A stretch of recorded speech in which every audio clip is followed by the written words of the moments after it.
I don't have nearly enough Diet Pepsi for what's ahead. Yeah. I couldn't remember where the light was for the bathroom, so I did some problem solving, and I was like, I'm going to memorize where everything is so I can go in the dark. Lane, get the mop. Chris, we know that bathroom's not big enough to miss the toilet. Ew. You'd be surprised. We have a small bathroom. The whole bathroom's the toilet. Yeah.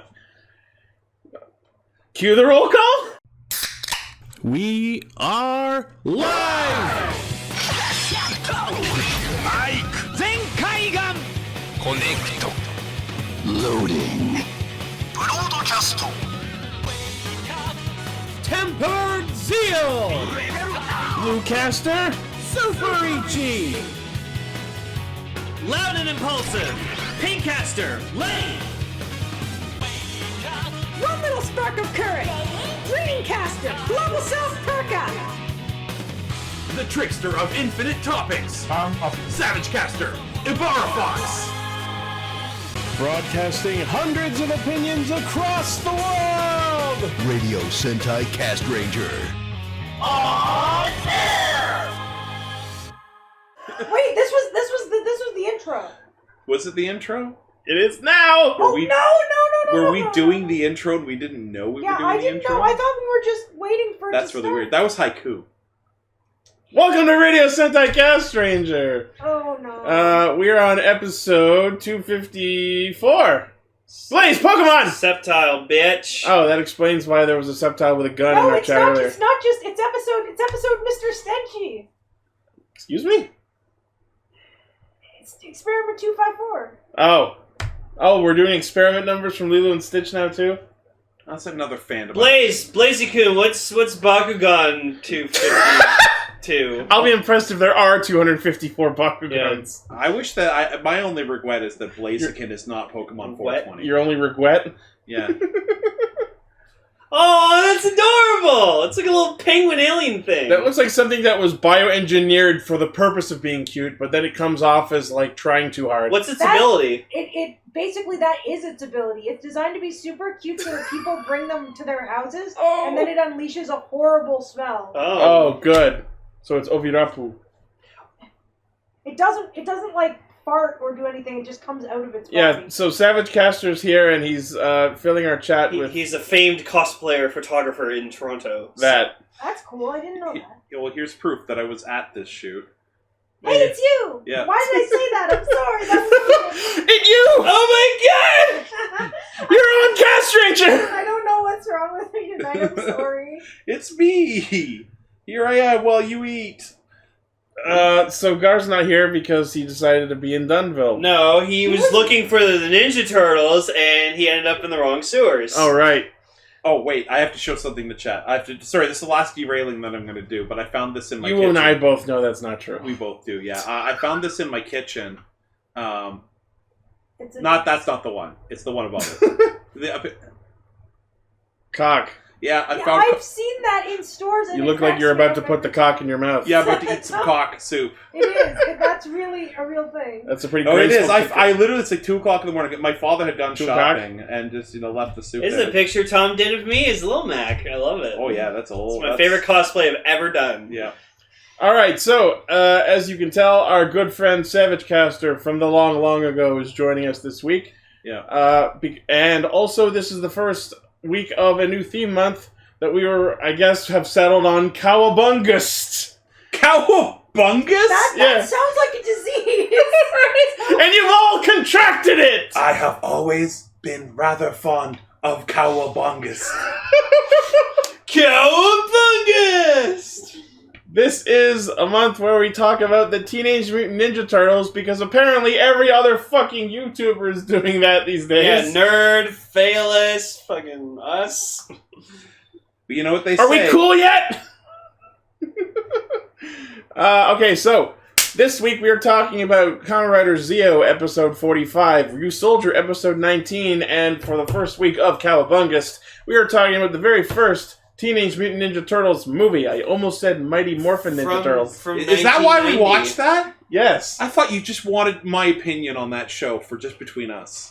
I mean, that's also... Now I know you had an ulterior motive. How dare I! Waz is looking at you in shame. Wagama, no. Oh no. That's Waz's. That wasn't even. That's Waz's kink shaming look. More like king shaming. That's what I was gonna say. Really? For that you had to use transmetal fucking. It's so weirdly specific. Yes. Yeah. So yes. Did anyone here watch the videos of Jobby the Hong? Anyone heard of Jobby the Hong? He's this really funny Asian American toy reviewer. But he, Jobby the Hong, Swivel, yes. But he did a review of the, the Super Masterpiece or whatever, you know, those really nice Beast-Wars of the Megatron, and he actually... Oh, it's so good, but it's $300! He actually had David Kaye, do voice clips for the show. Oh, shit. That's awesome. Including, it got to the point where, you know, he tried to get... Yeah, that's him. tried to get David Kaye to say, you know, and then I put the disc in my ass. He's like, I'm not saying it. The weirdest thing is I'm playing Marvel Ultimate Alliance, and David Kaye's he's like every other character. Yeah, we played it last time I was at your place, and then I hear him, and I hear David Kaye, I'm like, oh my god, it's Megatron! Yeah. Whee! I don't think it'll ever be as good as... I found this out. This is not related to Toku at all, and I'm sorry about that. But there's this one scene in the original Transformers in G1 where the Decepticons just get hammered. And Megatron is just talking about the good old days. Oh, yeah. That was not related to Toku, so I am now the leader of the Decepticons. Let's continue. I am now the leader of the Castrangers! I thought that was Rodan. Alright, anyways. You really like Kamen Rider Zi-O! No, I am the leader of the Decepticons! Your opinion can't be trusted! You think it's pronounced Zi-O! Speaking of... Rider time.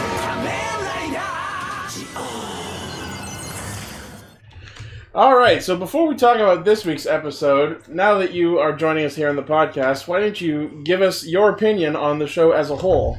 Okay, here we go. Alright, let me check my notes here. Are we going to start with your secret word that we... Okay, if I had one word to describe... Okay, keep in mind, I am now caught up. I watched 16 episodes in 24 hours. You did? Yes, I did. And then realized there were 2 that weren't out that I didn't know existed, so I had to watch 2 more when I got here. So because 18 episodes. Instead of TV Nihon. Yeah, overtime I thought they had... Anyway, so if I were to have one word to describe Kamen Rider Zi-O, it would be fantastic. I fucking love that show. I'm not even joking. No, okay, here's the thing. Okay? Yeah. Let him love, gentlemen. Here's the thing. And thus begins Castranger Civil War. Yeah. I'm team fantastic. No, team Zi-O. You're team Zi-O. So Zeno. Here's the thing. Okay, so Kamen Rider Decade was a pretty neat show with a neat premise, but it collapsed under its own weight. Both narrative-wise, quality-wise, and popularity-wise, it was a mess. So when they were making Zi-O, they're like, well, shit, we need to have just enough continuity for it to be good enough. We have to have just enough interesting to do and just enough fan service. And they somehow pulled it off. Not in a spectacular way, but the fact that they pulled it off is fantastic. Zi-O, when it works really well. And when it doesn't, it's okay. Because its highs match for its lows. And the thing is, at the beginning, I loved it. We were all, drinking the Kool-Aid at the beginning. We were all like, oh, shit, that's awesome. There's Ghost. And then it got a little bit weird. I will admit, the Future Rider saga, though I liked some of the writers like Hikai, I was like, this is bullshit. What is that? I don't even want to know what that is. Anyway, but once, okay, so you know where it turned around for me? When they did the original Another Zi-O arc, where they finally said, we are committing to some plot threads. We are committing to where the story is going. And then the Blade episodes were amazing. I actually feel that that's actually the perfect ending for Blade, because they left Blade open. And the Agato episode, how much can I creamed my pants for the Agato. You know when Agato shows up? You said that and that picture showed up. Yeah, so Soup is hiding. Now you got me calling it. Soup is hiding. Yeah, we got to call your Soup! What are we going to do? And you hear... and he just walks out and he henshins like he did one of those like Kamen Rider Gills like blocking henshins. Yeah. And then they played the song. Yep. And I'm just like, I just had chills and a single sexy tear came out of my mouth. Came out of your mouth? Yeah. Well, no, sorry, it came. Yeah. Some people I vomited a tear. Some people call that drool. No, it vomited. It came out of my mouth. It went up into my eye. But the thing is, I came to a realization as I came from watching that. You did apparently come from realizing that. I came to a realization that Zi-O pulled off what they were trying to do in a moderate way. Now that doesn't sound very good, but how hard is it going to be to pull off what they were trying to do? To have a show that has fan service for 20 different series of the show and still have it be cohesive enough that it's not absolute bullshit like Decade became. The answer is never have this erasing the timelines bullshit, because that was the start of all their problems that I've been ranting about for the past 44 weeks. But the thing is, Chris, you have to do as they said, which is don't think too much into it. You have to... Telling us to stop looking into the plot is not an excuse for sloppy writing. Well, you are like a principal who likes disbelief so much you can't suspend it. Okay, that was actually a pretty good... That's like, okay, okay, let me put this to you in a way you're going to understand. You know how you told us on your way here that Pizza's been giving you food poisoning a lot?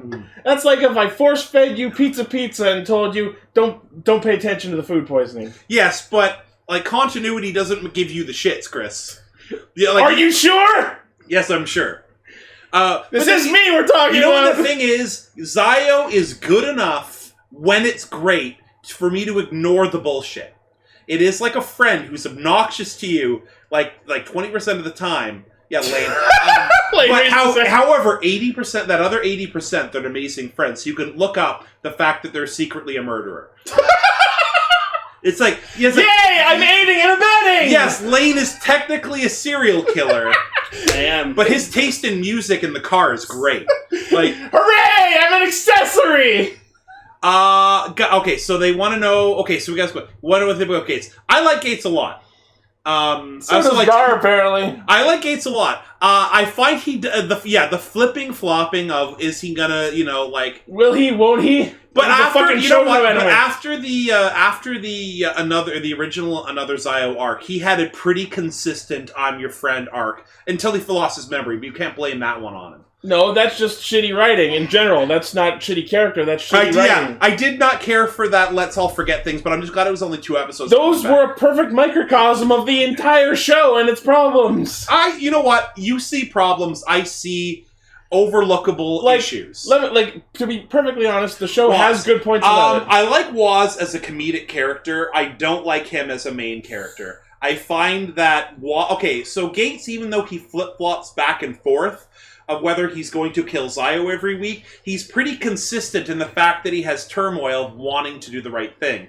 Whereas Waz doesn't seem to have any motivations other than I'm going to shake whatever Overlord is the Overlord this week's dick.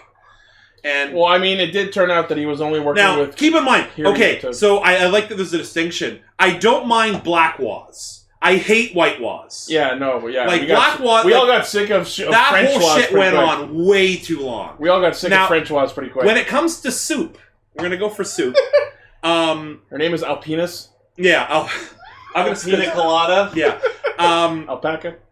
I think she's underutilized. I think that she's an interesting character, but sometimes, and I like that they kind of forgot about her around the middle of the series. And right now she's a focal character. She's Weiss's, or Weiss? Weiss. Schwartz's sister. Yeah. Now that she's good again, and I like when she's badass. I like when she shoots the Fies gun. I like when and I hope she gets her time-stopping power, because I like when she's proactive. She's such a strong female character. I just think it's really tragic that the most interesting thing about her so far is just the fact that she turned out to be related to a male character. That's not the most interesting about that. The most interesting thing about her is that she doesn't put up with anyone's shit. However, the best character in that series is Uncle. I love Where's the he fact been? that 4 goddamn Imagine have showed up to ask him to just fix a put them goddamn together. train. He was like, Fuck it. all right, let's do it. And then he did. And then he fixed the time train. Somehow. So I like to sum up. Okay, like for example, Kamen Rider Agito, I summed it up as a wonderful gardener can't get over the shit in his life. You know, that's pretty much Agito. This one is a man makes way too much food for people who don't appreciate it. That's the plot of Uncle. And I like the fact, like, it just seemed to me in, you know, at a certain point in a lot of the really quick arcs that he kind of knew, he figured out that he knows everything about Zi-O, he knows about Gates, and nobody realized that he's onto them. They just stopped sugarcoating it, they stopped lying. And, like, Imagine show up and he's just like, you know what, I'm just happy. I'm down. I'm just happy that Sogo is out meeting new people. Like, I'm just... Sogo's making friends, I'm so proud. Yeah, I'm just... This is, you know, this is a new lifestyle choice, and I don't get it, but I'm going to support it. You know, you're a Kamen Rider now, and I'm not going to say anything about that. What's up, fellow riders? So he's not a Kamen Rider, but he's a Kamen Rider ally, you know? Yeah. Like, and here's the thing, so the reason I said fantastic is because I'm watching those 16 episodes. I know, yes, that was the joke that I was making, actually. I was, like, likening it to a cool uncle being supportive of somebody's sexuality. Yeah. Being a Kamen Rider is not a choice. It's a thing that you're born with.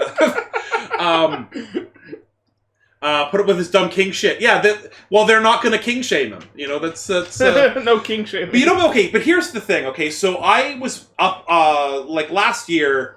I was really up on Zi-O when everybody was excited when it first started, and I had back surgery. I was actually I'm the writer now. In case anyone was wondering where I went for a year, I had back surgery, and I kind of stopped watching Sentai for a while. So you were Rocky.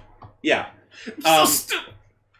So anyway, but the thing is, one of the reasons why I stopped watching it, because, like, it was right at the kind of the beginning of the Future Riders arc, and I was kind of like, I really didn't like Quiz. Quiz I didn't like, but the other two I really did. The other one I liked a bit more, but I mean, like, You might enjoy Shinobi if you watched this 3-part. Oh, I'm going to. I haven't downloaded, but anyway, so I was kind of like meh on the show. And so when I started, like, a couple of days ago trying to catch up, or 24 hours ago when I started binging it, at first I was like, and I had Itchy, like, bitching, we'll call him Itchy, bitchy. Itchy bitchy. Yeah, talking about how, I can't wait for it to be over. And I'm like, oh, shit, is it bad? And then I'm watching the show, and it just starts getting better. Like, not great. It doesn't get... Like, let me be perfectly honest. What I've phrased as my opinion of the show is, for every one thing the show does good, there does 2 things wrong. Which is to say that, yes, I don't like it overall, but it does a lot of interesting things. It's just that the things that I think it does badly just overpower my emotions. You know what? I'll put it for me. It's for every one thing they do wrong, they do 2 things right. So I'm the opposite. And that's fair. I'm not saying my opinion I got is to a certain objectively point. correct. I'm literally sitting at a Starbucks sorting photos and watching Zi-O on the thing because I had to, I was literally doing it for like hours. Yeah. And then I just got to a point when I was like, I really like this show. I really, I watched the Agito, 2 Agito episodes, I think, are the 2 best episodes of the show, in my opinion. I do think the Blade and Agito arc, the way that they continued the plots of their original shows was good. And I came to a realization that when I watched Decade originally, I wanted all of that fan service, and I felt that they dropped the ball on more of them than they actually, spiked. Because they were all alternate universes. Yeah. Whereas this one, you can say that some of the appearances didn't hit the mark, but a lot of them are great. Yeah. And I would say, so the thing is, like, a Decade had 9 to do, and they got 2 of them right. Zi-O had 20 of them to do, and they got at least half of them right. Yeah. So I would say that's pretty good. And the fact that they pulled it off is what's fantastic. And the thing is, like, everybody, yourself included, thought that this might be a train wreck of a season.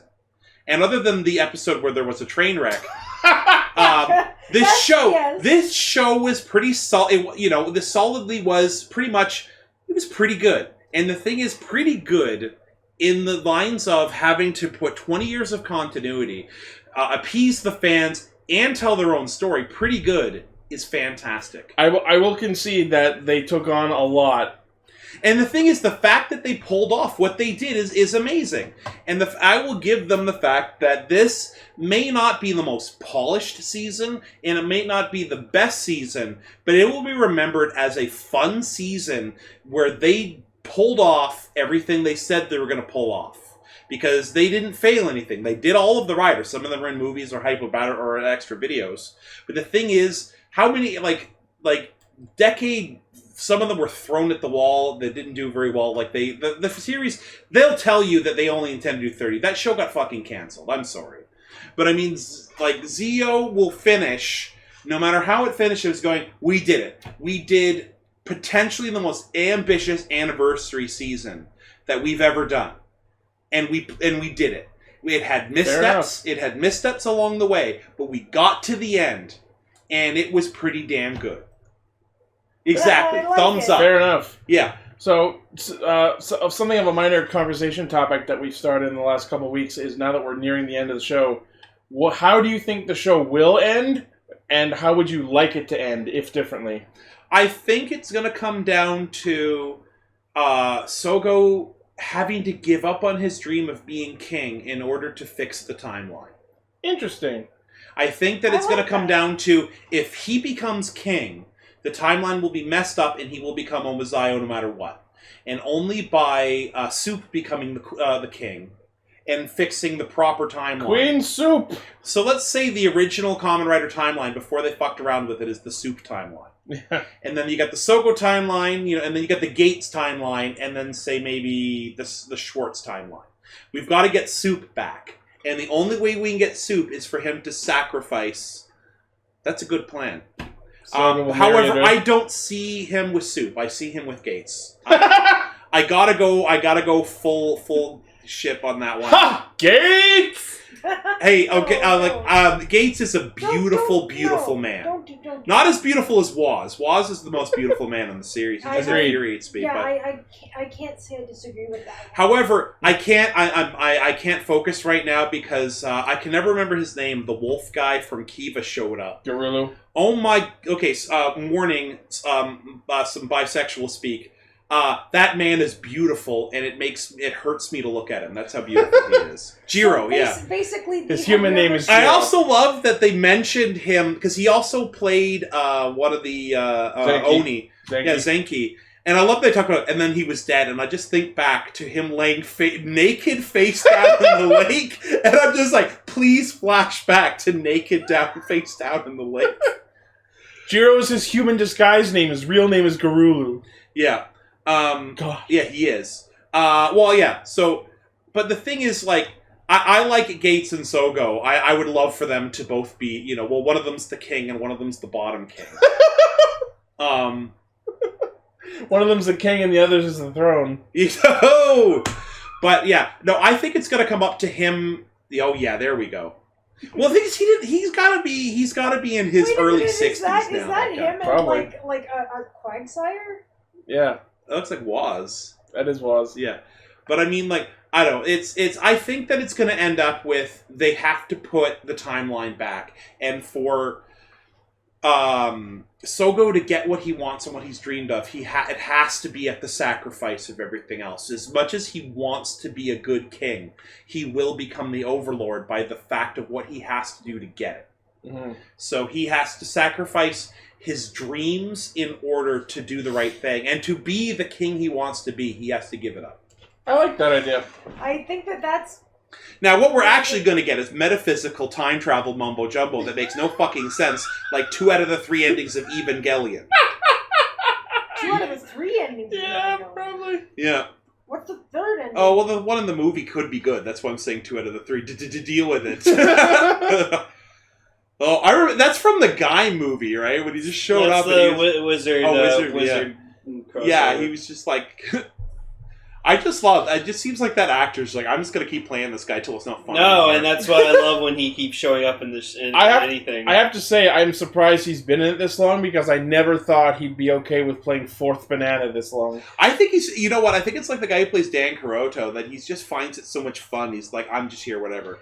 Like Dan Caroto's pretty much, he's probably in the next room waiting, can I come in this episode? Yeah. Speaking of beautiful men, Sure. And goddamn Kuroto. Who we also saw naked. Yeah, he joins the pantheon of naked Kamen Riders. You have Kamen Rider Shin naked in the pool, and you had Kamen Rider Zanki naked face down in the lake, and then Kamen Rider Genmu naked on top of a waterfall. So there's a theme, if you are beautiful enough, or Shin, you gotta be you get the honor of being naked around water. Is it bad that no, you know what? No. Edgy. The water represents the fangirls. Yeah. No, that's not. No, I was gonna. Heart. Man, we're talking about how did we get on? Okay, this is the patented Savage Caster derailment. We're talking about hot male Kamen Riders. Kamen Rider, I'm gonna call him Kamen Rider Heart because he was Kamen Rider Heart, and that was a beautiful suit that I wish we'd seen more than once. I wasn't a fan of it. Heart was a beautiful. Well, you know what? I love Drive and I love Kiriko, but Heart, man. Yes. All right, let's get into this week's episode. Actually, can I get a what for Kiriko? We'll get one attractive woman in that list. So the episode starts with G4 almost murdering everyone with his goddamn Gigant missile. Mm-hmm. And Wall steps in to go, yeah, that's right. You may be wondering how we got here, but let me show you how we're getting away. And then just fucking fabrikinesis everyone away. I'm going to use my Deus Ex cape. My Deus Ex Machina cape. Lane is taking particular issue with the fact that the name of the thing Woz does with his scarf is apparently called fabrikinesis, according to the wiki. Are you kidding me? No, that's what the wiki says! Stupid. Fabrikinesis? Yeah! It's stupid, and I'm surprised you don't agree with me. I think it's hilarious. You know what? It's so stupid it's good. Right? It's just that sounds like a Pokemon move for a Pokemon that's a blanket. Woz is like a fabrimancer. He's like Fabricland. So it's like a Pokemon move for a Pokemon that's a blanket. Yeah, like in the Galar region, there's going to be a blanket Pokemon, and it's going to use Fabrikinesis as its move. So the ability is to get kings out of harm's way in a jiffy. So Gates is pretty much close to fucking killing Will and just being like, get the fuck out of here or I will end your life. You're evil. I've seen you do evil things. I could never trust someone like you. Oh, hey, Sogo. I'm just happy we saw Dark Ghost. That is one of the most beautiful Dark Rider suits. And then Sogo and Gates start having an argument, which is weird because it's something it's an argument that they should have had back in episode 5 or something of the series, but it's 45 episodes later, and we're still, they're still arguing over bullshit. Again with the Klingons. So... I'll never forgive them for the death of my boy. But, there for this episode, for me, there are a lot of things I took from it. Another Drive, for example, is so goddamn awesome. So yeah, it turned out that the Aura who is another Drive was actually the fucking Paradox Roidmude from Surprise Future, so technically we got Dark Drive. Surprise Future. Mm-hmm.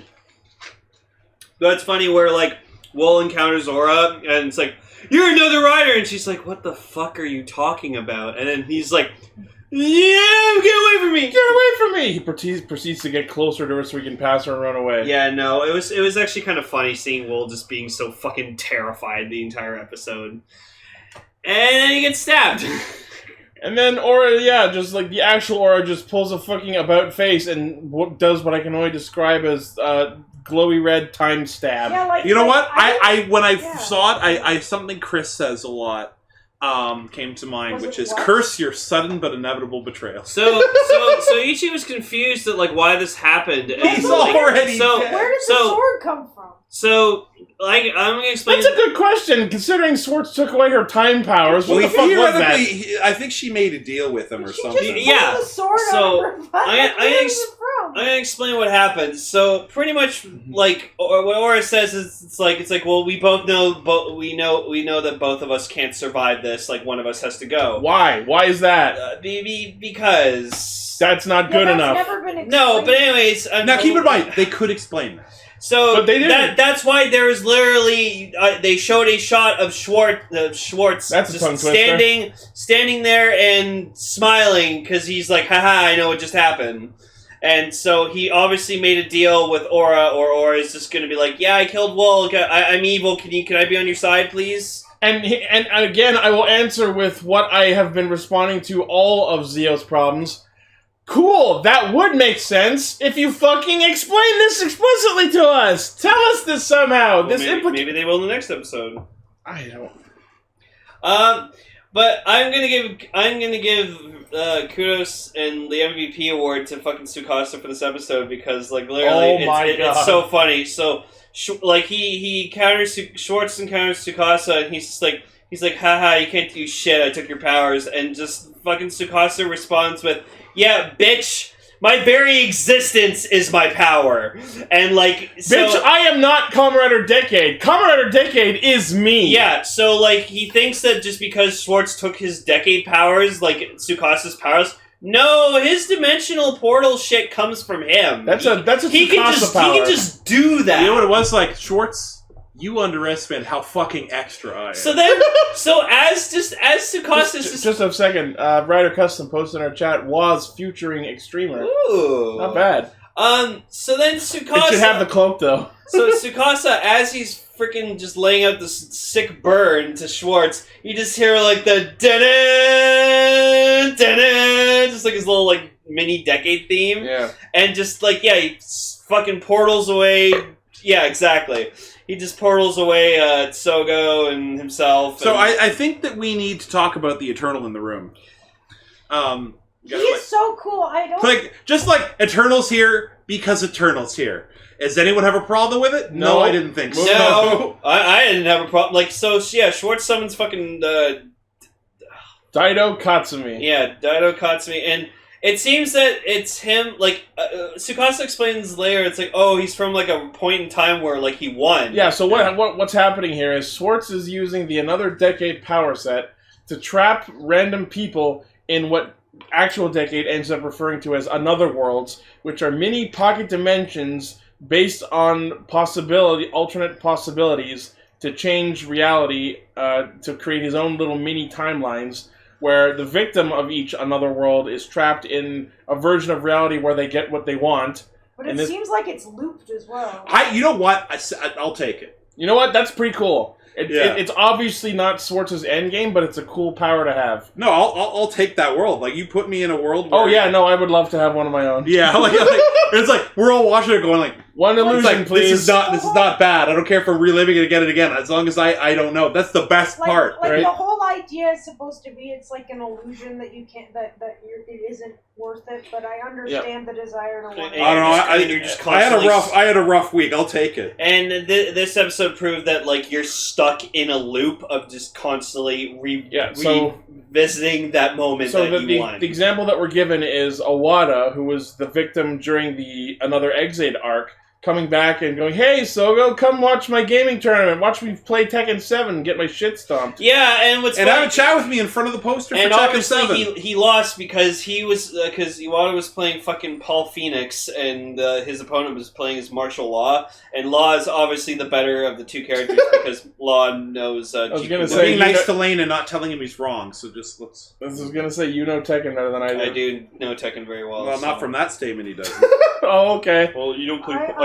Hey, I've played Paul in tournaments, man. I've made... I'm just kidding. Nobody plays I'm just fucking with you. You could have fooled me. I don't know. I made Steve Fox in Tekken, so he's the boxer. Anyways, so the point is, so Swartz uses the badass. King all the way. Swartz uses these Another Worlds. I'm like Sogo. I pick King to not only trap people in an alternate reality where they get what they want, but apparently at the same time also changes the order of events in this Another World, where a particular Dark Rider from the past evidently did not die, in order for him to then pull that Dark Rider out of this parallel pocket reality and into the actual world so he can use it to fight. Wait a minute. It just occurred to me. So Sogo has just come back from another dimension, almost being like, Dark Rider kicked to death by missiles. Yeah. He's beaten, he doesn't know where Soup is, everything's going on, but he drops what he's doing to go to his gaming tournament? Like, he doesn't choose to, the guy drags him. I mean, but literally, like, dude! I'm trying to save the world here! I'm trying to save the god. I don't care that you're playing Tekken. Come at me when you're playing Street Fighter, like a real... Play a real game! Yeah, like we're in Japan. What are you doing playing Tekken? Settle it and smash! This is Street Fighter country, son. But I'm just like, get that weak shit off here. Sogo, don't you have anything better to do right now? Swartz is right over there with goddamn Eternal, and you're fucking playing video games. Yeah. Oh, God. But, so what I don't understand is, when Eternal first shows up, the first thing he says is, oh, I thought I'd already earned a proper death and a good rest, which would imply that this is the Katsumi from the actual timeline after all of the events we've seen him in. But the way Swartz's Another World works is that it changes the timeline so that the Dark Rider won, which means Katsumi would have not ever died. So, just another example of sloppy writing? He could remember the other version.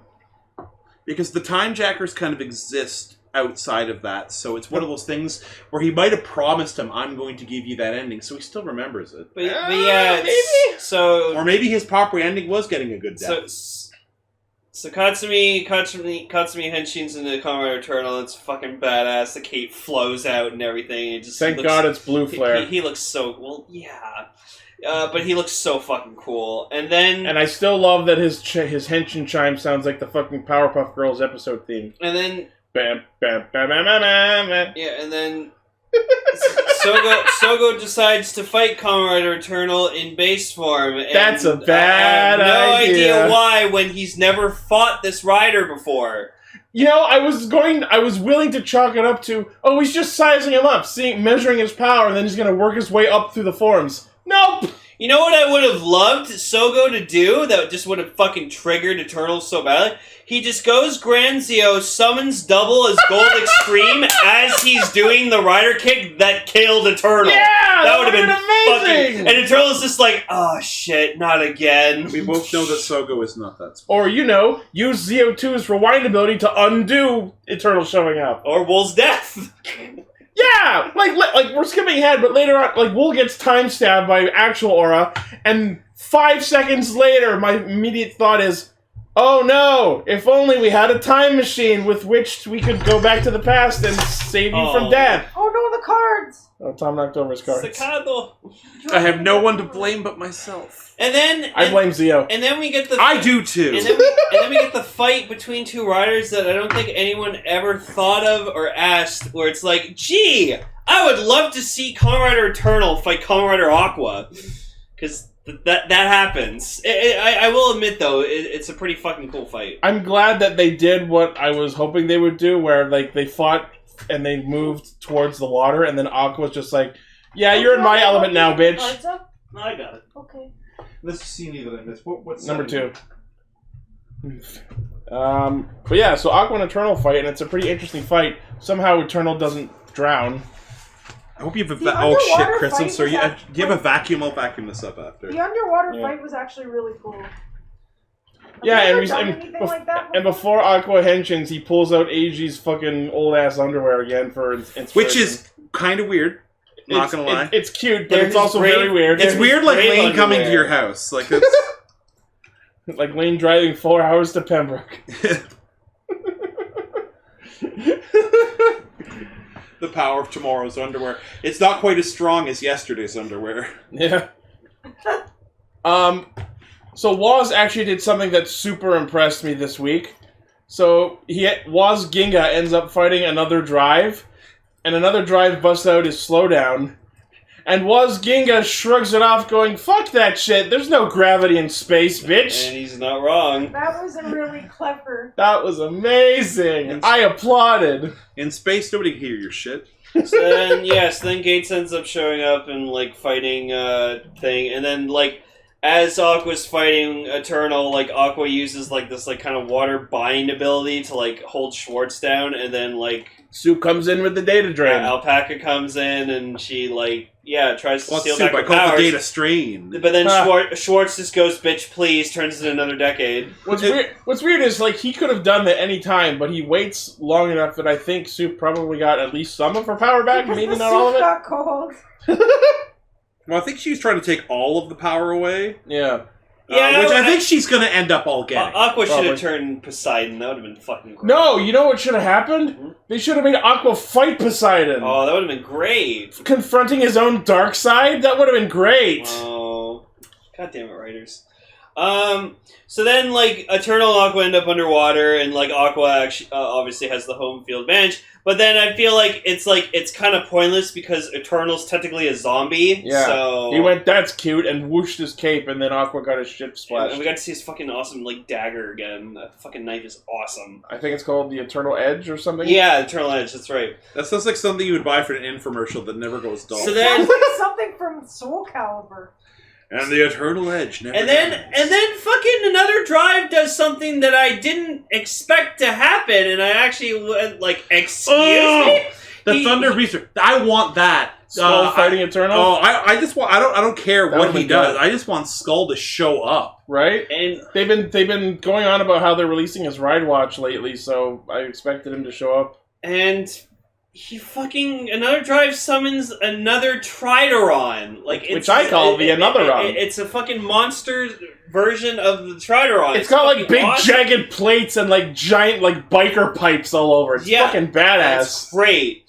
And just he uses it to like fucking fight Waz, Genga, and Gate survive. And then like, yeah, so after Will gets stabbed, Sogo like shows up thanks to Tsukasa, and like it's funny, like Tsukasa and them go to like the Another World, and he says like, aha, I figured out everything that's going on. It's like, how do you know? It's a decade.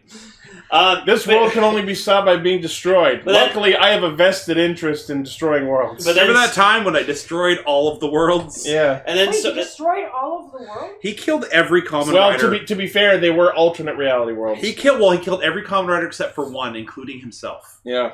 and then What even happened in Decade? watch and find out. It's only 31 episodes, so. And several movies. So then Sogo shows up, and like after Will gets stabbed, he's like, "Hey guys, let's go!" Oh, fuck! If only we'd gotten here 5 seconds sooner. And then he gets like the most pissed off we've ever seen him.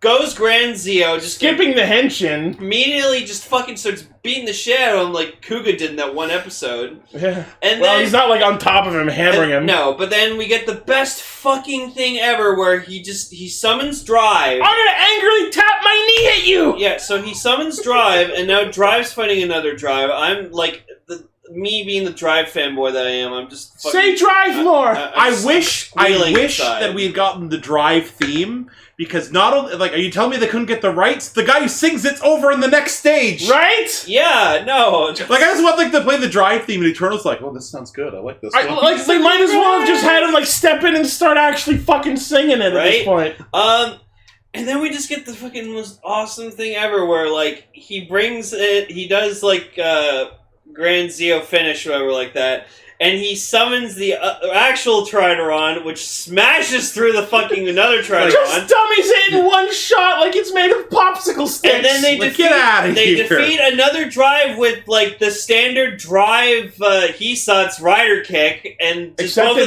both of them are them. bouncing off the Trideron, just kicking another Drive, and then Drive kind of like phases into Zi-O, and then he finishes him off, and just another Drive just dies, and Ichi was there as witness, I fucking lost it. It was so fucking cool. And for a half second, you see the actual form of the Paradox Roidmu before he explodes. And then he explodes into two 108 cores, which was fucking weird. I don't understand why that happened. Did he do that in the movie? I'm not don't sure. remember. Does anyone remember if he had He two did, cores? actually. He did? Yeah, inexplicably. They didn't talk about it. Because he was both from the present and the future or some shit like that. Yeah. I don't know. Oh, okay, yeah, I guess he did in the movie. Wasn't his plan to, like, fuse with his past self or something? Maybe he did in the... Because remember when they were in that one ruined area and it was, like, his own body in the past but, like, deactivated? Yeah, well, in the world that Swartz made for me probably did. Hence Paradox. So yeah, I guess that makes sense. Yeah, and so it like Gates runs off for some reason, and he tries to goes to save Soup. Yeah, he tries to save Alpaca. They went to the pants store, and then just Swartz is just like, haha, fuck you, I'm gonna put you in your own world, and I guess he puts him in a world and a point in timeline where Gates defeats Zi-O, and guess who the fuck shows up again? Guess which Dark Rider corresponds to that timeline? It's Froz! French was, white was, whatever you want to call him. Yeah, I love it. He's like Tsukiomi-chan. Complete with his fucking weird ass visor. Yeah, he's like, hey guys, I'm watching a lot of Star Trek: The Next Generation. And he's just being smug as fuck. And this is where I start to believe that these are in fact alternate timeline versions of them. because he seems a little out of character compared to his last appearance, because when he faded out at the end of his arc, he seemed to be, like, content, because he was like, yeah, you're the better Woz, you have friends, I'm gonna let you guys handle saving the world.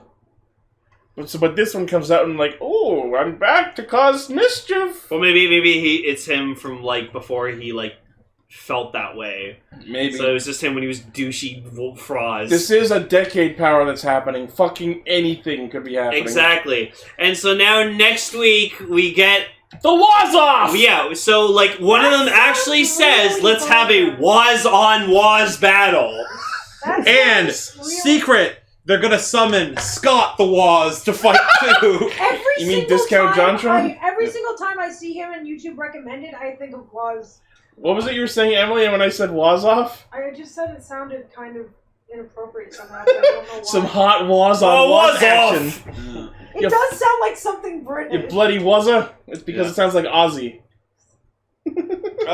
Woz out! He's coming. So, yeah. Biggest wait, is this the curing cancer? You can cure cancer, but I want to be dinosaur? So, biggest question after this episode. So, does this count as the drive arc? Does Sogo... We didn't get to watch. Has he earned the drive power now? Maybe the movies happened already, so that's why he... Like, I think he did. Fucking maybe, I don't know. I think that might be it. I think, like, the movie happened before episode 44, probably. so... I mean, it was probably, like, there was probably a moment where Krim Steinbelt was holding the drive watch. So watch out for another drive, he's coming! Look at me! Well, apparently he gets the drive watch from the hologram of Krim Steinbelt. So I thought you were going to say he gets it from the hologram. No, he gets it from the hologram. I thought that too. Gets it from the hologram of Robert Picardo. No, I wish Blazy was getting it from Crystal Pepler. Yeah. Oh my gosh, I forgot about Crystal Pepler. Oh yeah, Crystal Pepler's the fucking man. I still have that picture. So, yeah, that's Zi-O. There it is. There it is. Someone beat me. Did you watch Kamen Rider Brain? No, I did not yet. That's what that's from. Yeah, Crystal Pepler. I guess I gotta watch. I hate Brain. I really, but no, Brain. You end up loving him by the end. It was funny. I was annoyed by him too, but at first, and then Brain was like, "No, you're cool." You should just come over and I'll show you like moves and specials you missed. I know you did, and you did a fantastic job, Decker. So yeah, next week we get the Woz off, and Swartz and Sogo duke it out a bit, and Swartz is just like, yeah, Sogo, fuck you. So go fuck yourself. Don't say Woz. So now, Kig Bone?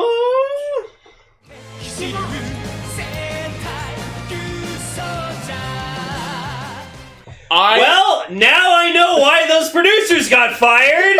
Because they fucking released this episode until it was like, yeah, this isn't what we've been wanting. Actually... But this episode was amazing. Okay, first off, you're wrong, because episode 19 is where the new staff stepped in. Oh. So this is the first episode with the new staff. Oh, no. And also, fuck you, because okay, full disclosure, as you probably heard from last week, when we heard that next week's episode was going to be Tyramigo's Day Out, I was not expecting much, but I have to say that this episode delighted and surprised me. Okay, no, and it proves that if something like Kamen Rider and Super Sentai can't be good in its writing, it can at least be funny. And this episode made me laugh. The entire episode's plot was just that Michael Rosen breathing in class.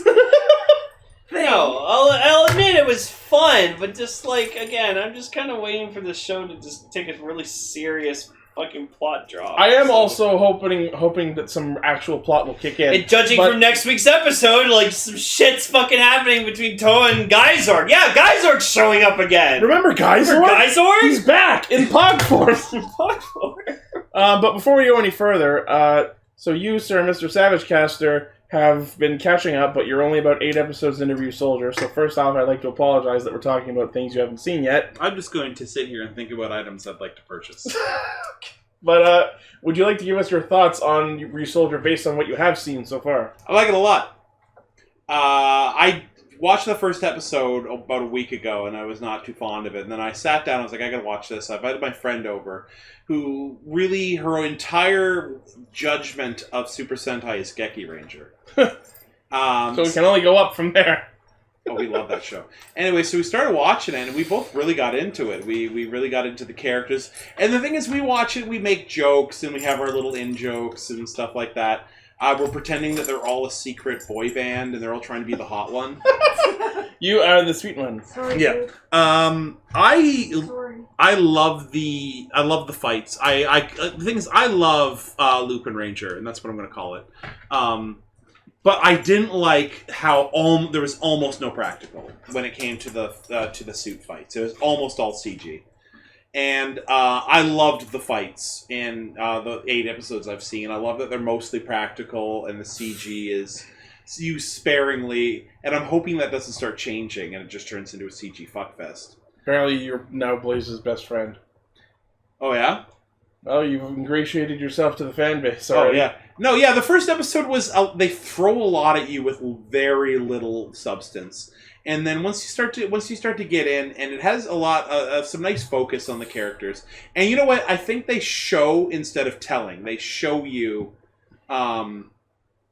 what's going on. And the thing is, they earned it.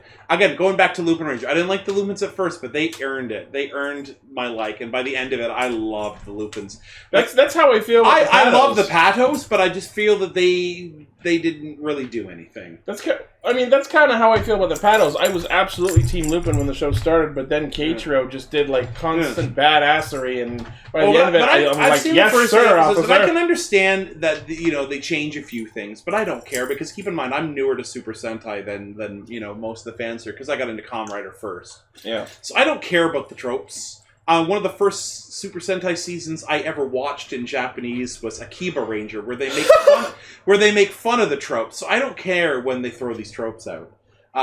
That's fair. But I mean, I liked it. I think it has a lot of potential, and I'm looking forward to where it goes. And now that so I like it a lot. That's and fair. I literally bought the sword from Lane today. Yep. So now I owe Lane over $100. I don't know why, but I thought maybe I'm just tired. But I thought you were gonna say so. Now I own Lane. Well, we'll see. Only the night is young. Only Kelly owns me. Lane, when are you selling that? What do I look It's only like, a matter of Piz? time. Everything about me must Wait go. a minute. What do I look like? The Piz? Pizza Oh, guy. the pizza guy. Yeah. What do I look like? The Piz? Yeah. I feel like that would be a line if Drive ever got dubbed. Yeah. Yeah. So, the first thing about this episode is motherfucking Sawa from Builds in this. I saw her and I was just like, ah! Who did you fuck to get this job? Please don't fuck Tyramigo! And then just all this shit's happening and I'm just like... Emily's giving me the most distressed face I've ever seen, and I'm I sad. am? Yeah. I don't know what Oh god. What does it look like? But yeah, I I absolutely... don't know what it looks like. I don't know how this went under the radar that she was going to be in the episode, but I had no idea until we watched the episode that she was going to be in it, and then she showed up and just bah! No, I figured out what the face Emily's been making. It's in Animal Crossing New Leaf when you're you're leaving the tropical island and you're talking to Cap's wife, and she's like, wait, are you sure you want to leave? And she just has this really concerned, scared look on her face, and she's Someone find that and put it in the chat. That's what Emily's face looks like. It's like when you're wanting to leave the island. She's like, are you sure? I know the exact face. Someone put that in the chat. Oh my I god. know the exact face. Yeah, that one. That's Oh what your my face God, looks it's like, so Emily. That's what it looks like. Yeah. Oh my god. So, this episode opens with Tyramigo playing baseball. Baseball. Why did I say that? I don't know what. And then, not only that, but then he just walks down a random street, and my immediate thought is, why is no one scared? Why is everyone okay with this dinosaur mech walking through the fucking town? I believe there's a joke in Digimon that covers that, where it's there's some Digimon fighting, and it's oh, there's a monster fighting the thing. Oh, again? It's Japan. They're so used to it. You know what? I will give you an absolute pass on that, and you know why? What? Because fucking Chicken Nugget and Tokyoger did the exact same thing. Chicken nugget? Greta. She walked through the street in one episode and no one said a fucking word, and our response was just, well, I guess they're used to monster attacks every week, so this isn't terribly out of I was order. walking down the street. 2 weeks ago. Gonna open Mo's bar? Yeah. I was walking down the street 2 weeks ago, and I'm dressed normally, and I've got 7 Spider-Men with me. 7. Full suit, full costume, movie-accurate Spider-Men. The Spider Sentai. Yeah, I had my own Spider-Verse. I'll put a photo in the chat of this. This is actually nuts in a minute. However, nobody batted an eye. Nobody said anything except for one person. Oh, it must be Comic-Con. So literally, people are like, hey, shit, is that a fucking Robo dinosaur? No, it must be some kind of... Must be Tuesday. It's Comic-Con. Yeah, it's fucking Comic-Con. Don't say anything. It's rude. Don't take any photos of it. It's rude. Like, that's how it's gonna go on. And I gotta find this picture of me and all these Spider-Men. So Tyramigo runs into Melt, who's just like been shopping, and he's like calling him Salt. And until Melt does something fucking worthwhile, I think we should all just call him Salt, like we do with Can Soup. we turn the aircon back on? Yeah. Emily, you want to hit the AC? I am dying. Revive Aircaster! I I think you can reach it. That's why I've had the fan on. You did it! Aircaster lives! But yeah, Tyramigo calls him Salt and a bunch of other stupid call shit. him Tart. As Tart. well. And then Melt's like, well, if we're both going back to Ui's place that we've all been freeloading off of, here, carry my shopping bags with your tiny Tira arms. This is not what I had to find. I just found that in my pictures. It's the Powerful Rangers. Yeah. But apparently the name of the episode was Attack on Tyramigo, according to the translation I was watching. And attacks with the bees and the eagles.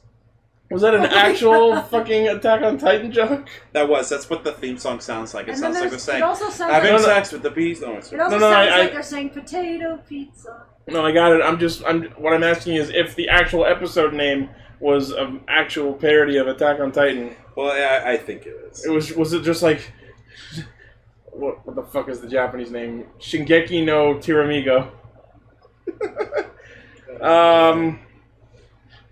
So it's summer, it's August, it's very, very hot, and this is the episode where the Sentai universe finally takes notice of that, and everyone in the Ui's house is sweltering. Including Asuna, who's making a very, very suggestive O face for a solid amount of seconds. Well, I have to say that it being hot and everybody going crazy is pretty accurate. Yeah. To summer in general. But just like before I had even watched the episode, there were gifs going on of Asuna's O face. Well, I mean, they even gave her the popsicle. Found it. That's the face Emily makes. You just click on the picture. That's the face Emily makes when she's like terrified about something. There's the Spider-Verse. Yeah. Oh You look God. concerned. Yeah. You do. You're like, where did these guys come from? I think I just came out of the Spider-Verse. So I will say, like, the first opening minutes of this episode was fucking hilarious. Just with Tyramigo, because like he's like, I love this town, and then like he encounters Mel, and he's just like, yeah, I love this town. I hate you, though. I hate you, though. Get fucked, Salt. He just fucking hates Mel. I mean, we all do. Fair. Yeah.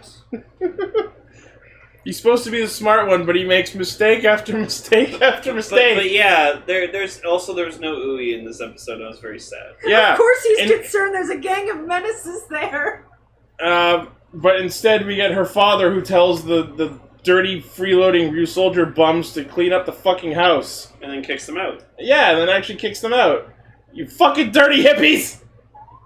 So then we have like Toa fighting I think it was either Waizaru or someone, and just like Bomba just fucking out of nowhere just like fucking leaps away! He just tries to stab. Yeah. Okay, that's kind of hot actually, not gonna Right? lie. Well, yeah. Well, I follow- it's like several. It's hashtag degrees, sweaty like, anime girls. No, and then there's a fucking scene later where like she's like on like a ladder, and just the way She's straddling that fucking the way ladder. she's sitting on the ladder, I'm just like, oh dear. That's what it's gonna look like. Jesus Christ, yeah, that face though. Yep. And then yeah, fucking Melt's planking and so like. upset. While he's like Because he's trying like, to... he's trying to like get like the full coolness of the fan. So he's like, if I lie perfectly straight like this, I'll get perfectly cool. But he's like fucking I'm planking. perfectly aerodynamic. Yeah. Jesus Christ. And just, the whole fucking episode, like, Tyramigo is just, like, figuring out everything, and he's, like, suggesting all this smart shit. I'm like, when did you get so smart? Right? The Dino Zord is smarter than the Smart Ranger. That is really fucking sad, but also hilarious. And, like, later the fucking mooks are, like, trying to, like, attack Tyramigo, and, like, I'm like, guys, you're hitting a Zord. It's not gonna do anything. But yeah, so Crayon and Wiseru show up as students, and Wiseru's, like, somehow drinking a fucking juice box. Yeah, he's drinking, like, apple juice.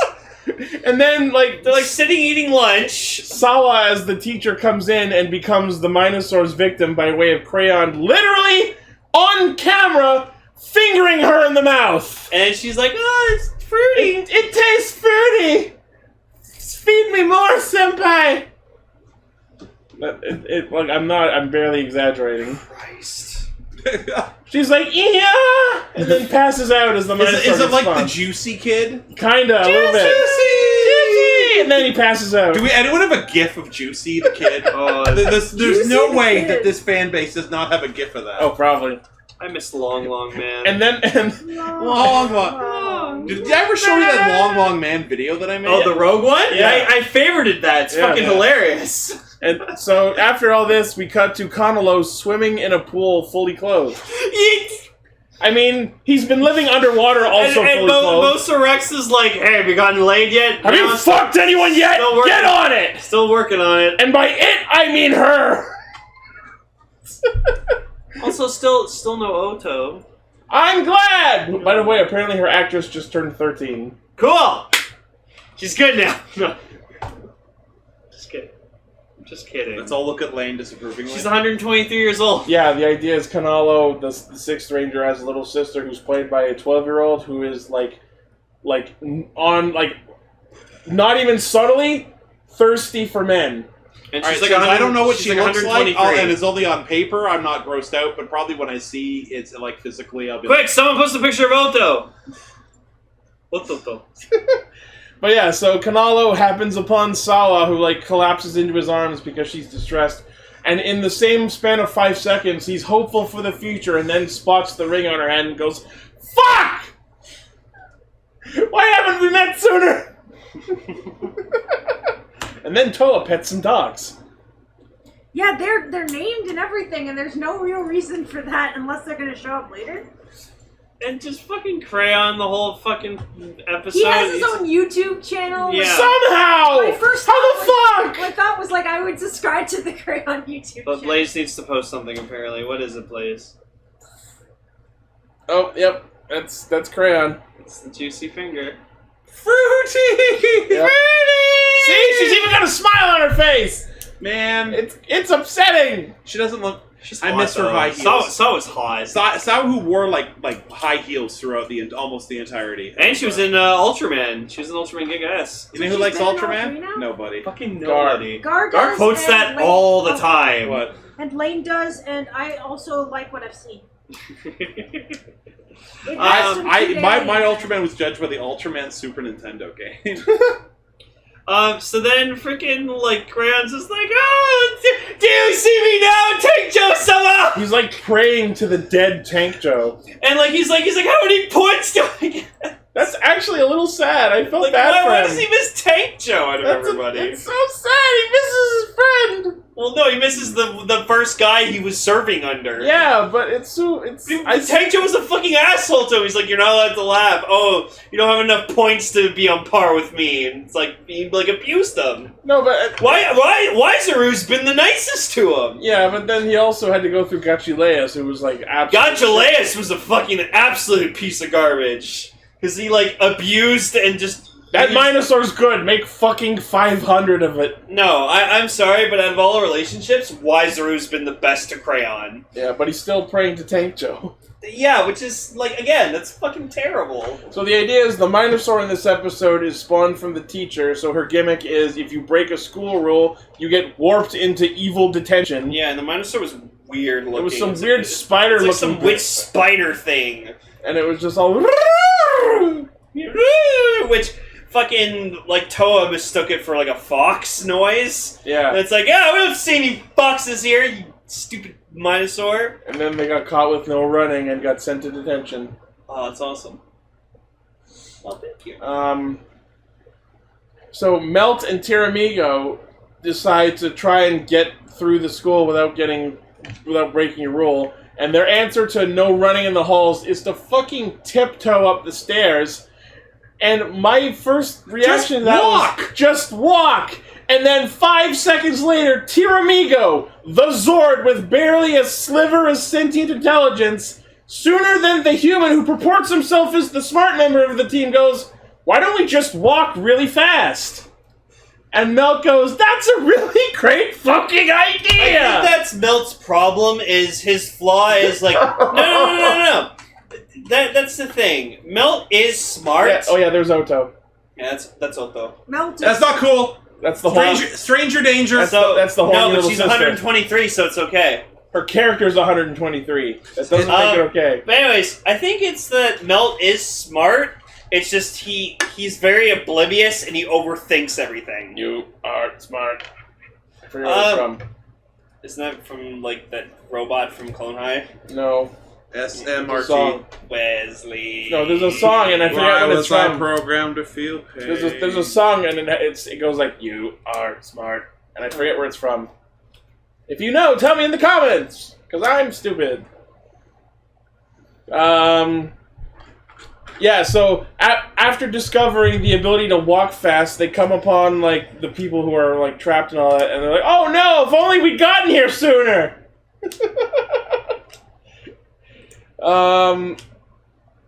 They almost all freaking die in this. Right? They all get crushed by a ceiling, but then at the last instant, Banba turns the ceiling soft. All I could think through that part was, I wonder what that feels like. Like, what texture is it? Because it doesn't, like, is it... I'm gonna say a really big pillow. Yeah, like, is it fabric-y type texture? Is it, like, the same surface texture as a wall, but soft Did they use somehow? fabrikinesis? I was thinking, how do I make that joke? Fabric Soul! So, and then eventually, like, Crayon's just getting really impatient with, like, how everything's not going the way he wants. So he just, like, gets the mooks to just keep, like, breaking rules and, like, throwing trash in the school and stuff. And you just see Sawa just be like, "No, stop it! Yeah! Josie!" And so then you just see, like, these, just, like, fucking hundreds of just the little green things just going, like, boo! Like, it's like when in Kingdom Hearts when you defeat a bunch of enemies and you just get those green health orbs. Yeah. That's exactly what it is. I was trying to think of what that reminded me of, and that's it's Kingdom Hearts. And then just so the Minosaur grows super fucking big, and then we see fucking Ko, like, fucking make Tyramigo bigger, and then it just shows a shot of Kyoru Gold summoning Mosarex. Sorry, Ryusoul Gold summoning Mosarex, but he's like standing in a sprinkler, so he can communicate with it. Yeah, so he can only summon Mosarex when he's by water. Yeah, he communicates with his Zord by touching water. Yeah, so if only people were made of mostly so water. each had to like watch it again, and I was like, yeah, no, he's standing in a fucking sprinkler. He has Savage. I'm calling my Zord! Puts mouth in can. Savage Caster has a good point. People are 80% water. Right? The joke I made when he first debuted is, why doesn't he just spit in his hand? Yeah, we were talking. We're taking a piss? Yeah, we were talking that about him peeing to talk to him before. He pees on himself to talk to Mosarex. He poops to see. Peace all. So they make that. Yeah, look, there's the shot. Yeah, there's the shot of He's just standing in a fucking sprinkler. Standing in a sprinkler. It would have been absolutely hilarious if it just like zoomed out and you see the sprinkler. I actually thought that was just an effect. Whoa. I didn't realize that it was. Oh no! Oh Why would you know? I have that sword too. 10 points to Gryffindor. That is actually over the line. Psycho! That's not good. I don't like that. I don't want that in the chat. Aww. Ryusoulger shouldn't have given us that image. Yeah. Yeah. So we got the new form again. Like, so this time I was awake for it. That's genuinely vile. So yeah, we see Giga and Kishiryu, except this time he doesn't have his fists turn into actual dinosaur heads. Yep. But But yeah, like at the end, Tyramigo and Melt like make friends, and they're like, he gets his name right for the first time, and my response to that is, Melt should have just been like, man, I wish my Zord was this cool. It's like, it's so weird that Melt is bonding with Tyramigo. It seems so disjointed. Like, what? Make friends with your own Zord, fuckface! No, fucking, I forgot his name. Triken is not fucking, he's boring. Naruto? So then, the best part is, fucking Wiseru, he was disguised himself as a as a fucking kid. the whole goddamn time. Because he accidentally broke a rule and got sent to the detention himself. He like screamed it loudly in the classroom. And it's like, no screaming in class. It's, but yeah, so they all go back to Ui's place, and we get a cleaning montage. Asuna straddles a ladder really suggestively, and Tyramigo uses tail whip on Melt, and it was super effective. And it's at this point we all went, where the fuck has Ui been? That's a good I'm like, point. where's Ui? I thought that was going to be a joke where Crayon's YouTube channel was way surpassing hers in views. That would be amazing Like, if we get an arc where they're competing for views. That's what I was expecting. I was expecting to be like, let me see how my channel is doing. Oh my god, who is this? It's Crayon? Oh, a Fuggler! Whose is that? That's mine.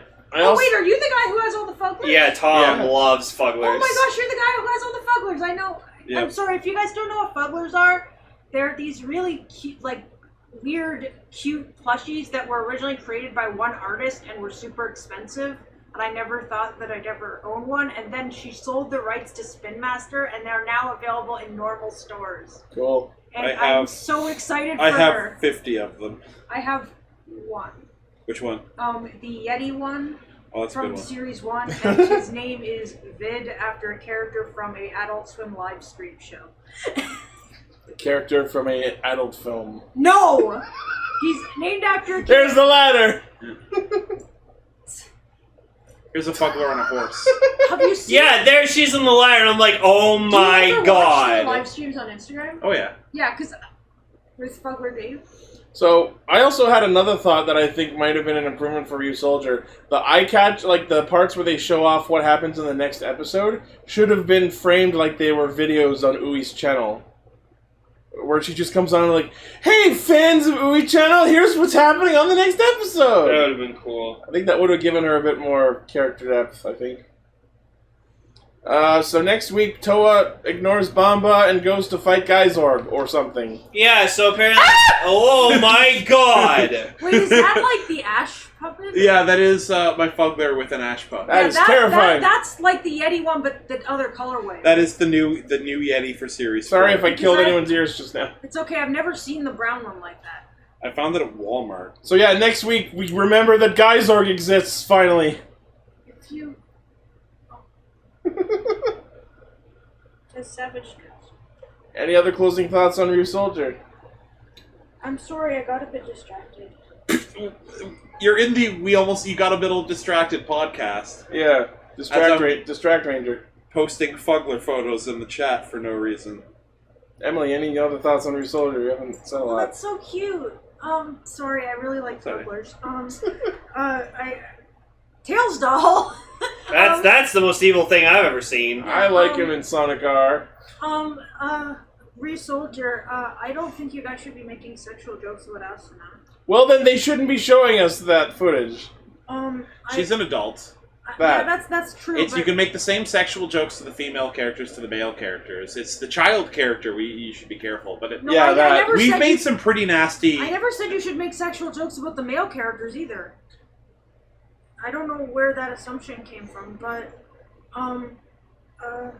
I really liked this episode. I thought it was really funny. I have some notes. What are they? Let me check. Sorry. I want to see an artsy photo. Yeah, the first one is it's just the plot of the Michael Rosen no breathing thing, and the hey, look, it's Hagakure. What? The invisible girl from My Hero. Oh. I'm sorry. And the other one was all the talk of Ruru reminded me of Panty and Stocking. Yeah, I can't roll my R, so it doesn't sound right when I say it, but... Oh So many fucking things are happening. Oh, I like that. Yeah, that's how Tails doll runs in Sonic R. So creepy. I love it. It's so fucking creepy. Me coming over- Why is there a fucking Tails doll? Me coming over to your house to grab some. That's Lane coming to your house. It's Lane Yeah, driving that's 4 Lane hours to going Pembroke. 4 hours. Coming for you, Is that a Ryder meme Custom. now? Have I made that a meme? Are you okay? Yes, I'm okay. Don't die. I'm okay. Sorry. We just added a caster. We don't need to lose one again. I'm probably the most useless one in this room. No. so- No. Have you met Gar? Emily has no words, just a disappointed hand Tom's gesture. kidding. Don't I'm say joking. that about Emily. I'm joking. Alright. Want to see a photo of me on TV? Sure. Is it like you sitting on top of the TV? Is Nope. that- oh. Nope, it is not. Ashita. I don't know if it actually posted. Okay, No, cool. I've heard. What? Lady, if you showed up at my house for the Tails doll, I won't drop kick. Oh, okay. Oh, okay, so Dreamix likes the Tails doll. I like the two. I like it too in a weird, creepy way. Anyways, so you're on TV. How did I know? How did I know? That was the most painful selfie I've ever taken. That fucking hurt. Anyways, Oh, huh? let's kick shell! So, our first week of Cowabungust is upon us.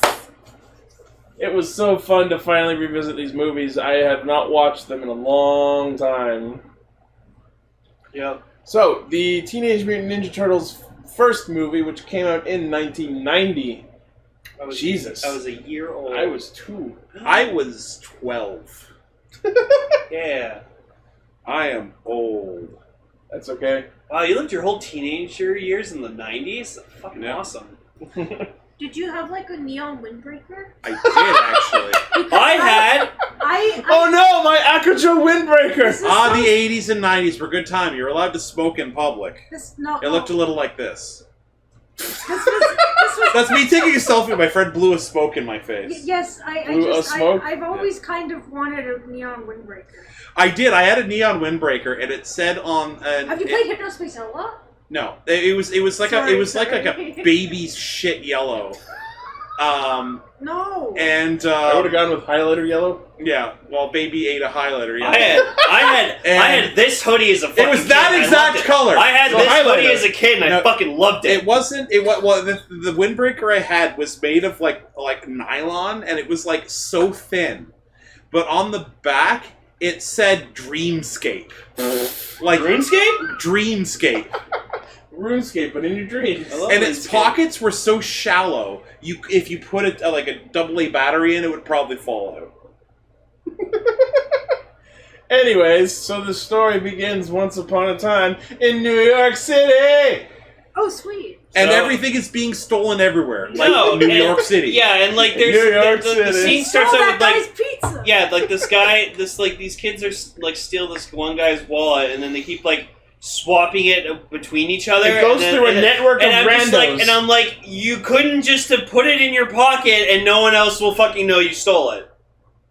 And then It goes through at least- Tom proceeded to smack me. It goes through a fucking network of at least 5 or 6 randos before it goes to this one dude. Well, that's actually how it works, because the whole thing is that's actually how pickpocketing gangs work.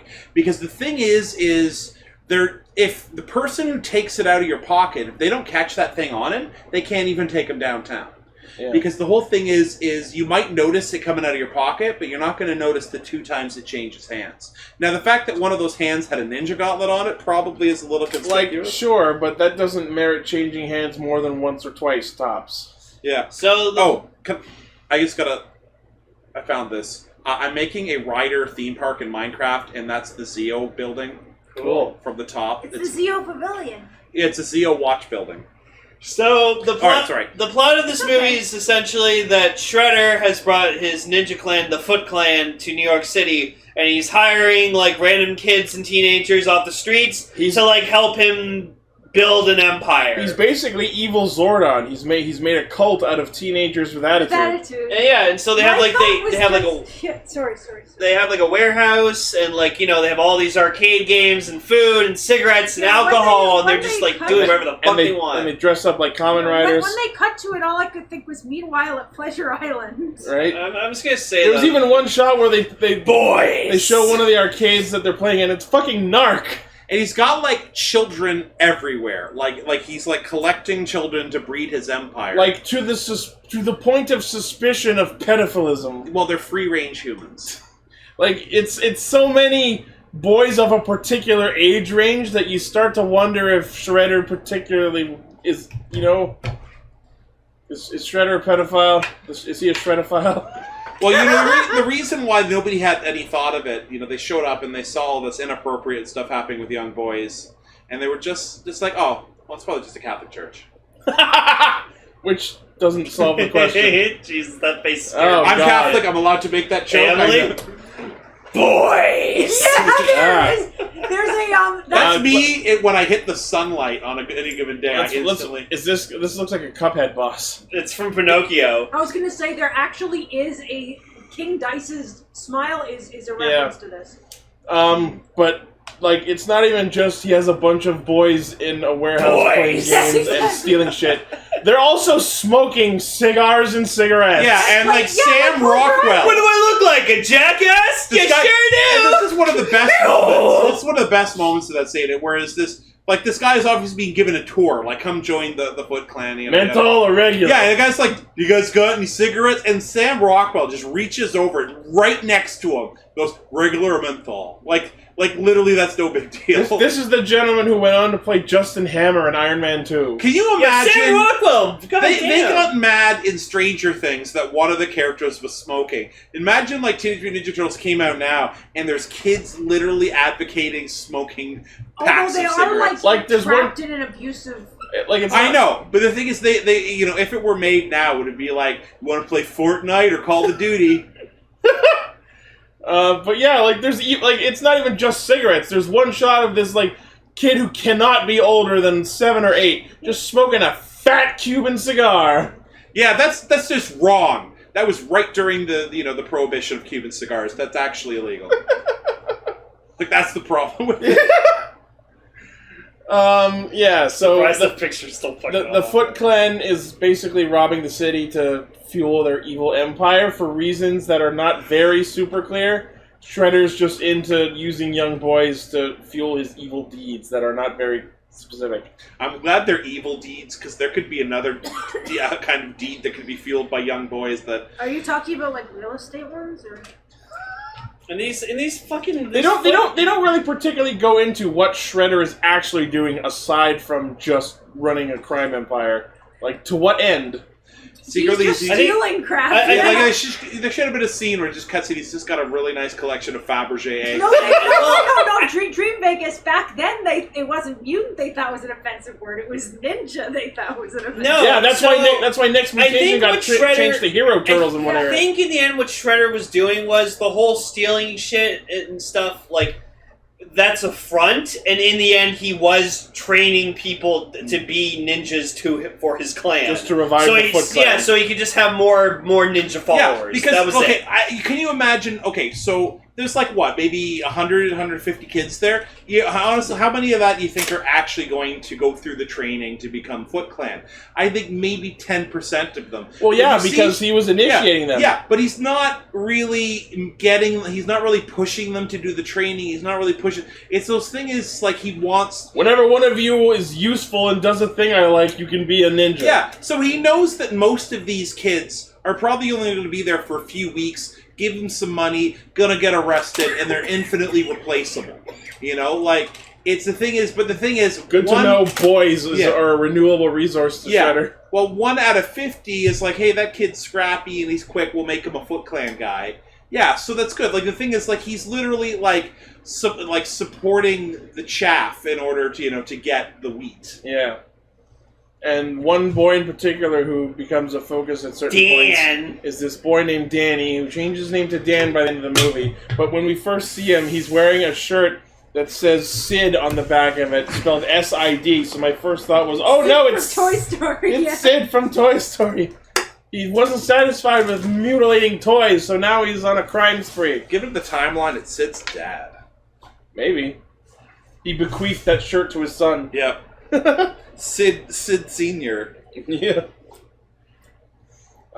Yeah, so we get to see April O'Neil, who is a news reporter. The fucking mom from Halloween Town. Like, Jesus Christ. What is Halloween Town? So Halloween Town was like this Disney Channel movie where... I'm already bored. Right? No, it's pretty good though. The first two movies are really good. First, how many? There's like 4 of them, but like the last 2 movies were really shit. Yeah. Because they changed the actor. And I like that they give us a little nod to the animated series, because the first time we see her, she's in a yellow raincoat.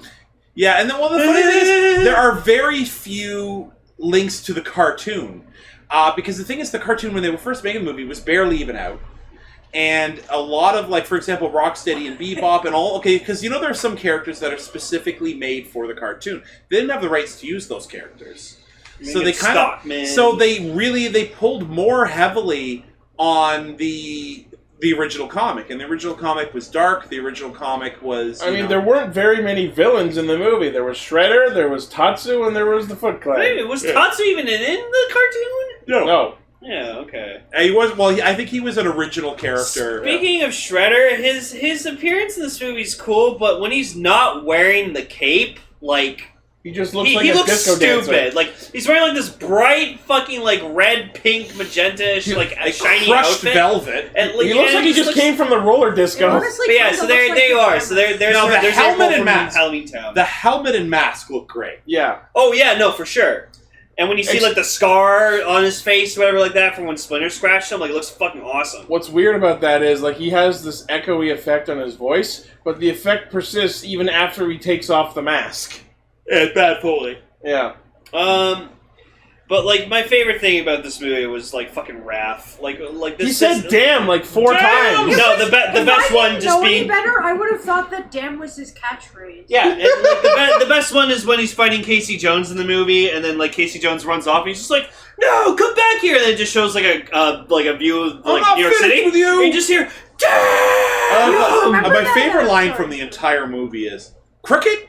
Nobody understands cricket. You gotta know what a crumpet is to understand cricket. Yeah, that was great. The headline that just said "It's worse." It's worse. Yeah, there was a newspaper. Did he kill a child in that movie? He did beat some. Oh yeah, he beat the shit out of Yeah, he Tyler Durden. He He fight clubbed that guy. He beat the shit out of that one like Asian looking dude, and they took his mask off, and they're like, oh, no. It wasn't very clear that he was dead. He was probably just knocked unconscious. I thought he was just knocked out. Yeah. Oh, in the original cut, they killed him. Oh. Okay. So does that mean that he did kill him, but they weren't explicit about it, or that they so in this cut that we saw, they took out it so he the was confirmation. Not, so he was. Ouch. So well, sorry. I'm sorry. Don't fuck with Tatsu. Yeah. I like that. Like we see the logo in the introduction of the Turtles, and then we see Mikey use a fucking payphone that is A, in the sewer, and B, functional. That is not that far out. Okay. In Union Station, recently, they were opening up an area that has been blocked off completely since the 1960s, and the payphones there were still functional and still on the network. One word. Because they just assumed, as long as, like, you know, what's the worst case scenario? Someone's going to make a call and pay them? One word, Ichi. Donatello. What about it? You know, that's valid. Yeah. If anyone can make a payphone work in a sewer... It's Donnie. Donatello. It's fucking Donnie. He does machines. He does machines. That's a fact. So we see our 4 turtles, and like they look fucking awesome. Like, you know, as great as Jim Henson animatronic puppets can be, like it's amazing what they could do with them. Splinter looks fucking awesome, played by fucking Elmo. Excuse me? Yeah, he's played by the guy who like puppeteers Elmo. Kevin Clash? Yeah.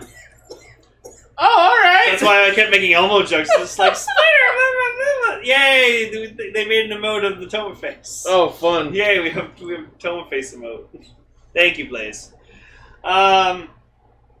So, like, it's funny where, like, Splinter, there's a scene where Splinter's just like, oh, okay, it's time to meditate. And then you just see Donatello and Mikey just, like, dancing to tequila, and they're like ninjutsu, and Splinter's like, why do I put up with you fuckers? I like that. So yeah, Mikey uses the payphone and orders fucking Domino's. Yeah, he orders Domino's pizza, and like they make the address like 122 1/8, and because like they have him stick it down the delivery guy Tony, because I've noticed that his name was Tony. He's like, what the hell? And he's like, oh, put the pizza down here. And then like they give him a 10. And he's like, oh, it's supposed to be $13. He's like, yeah, you're 2 minutes late. He's like, oh, I couldn't find the place. Remember the days where you could get pizza for cheaper or free if they weren't there in 30 minutes? No, they do that. They still do that now, but it's just, they're too fast. Yeah.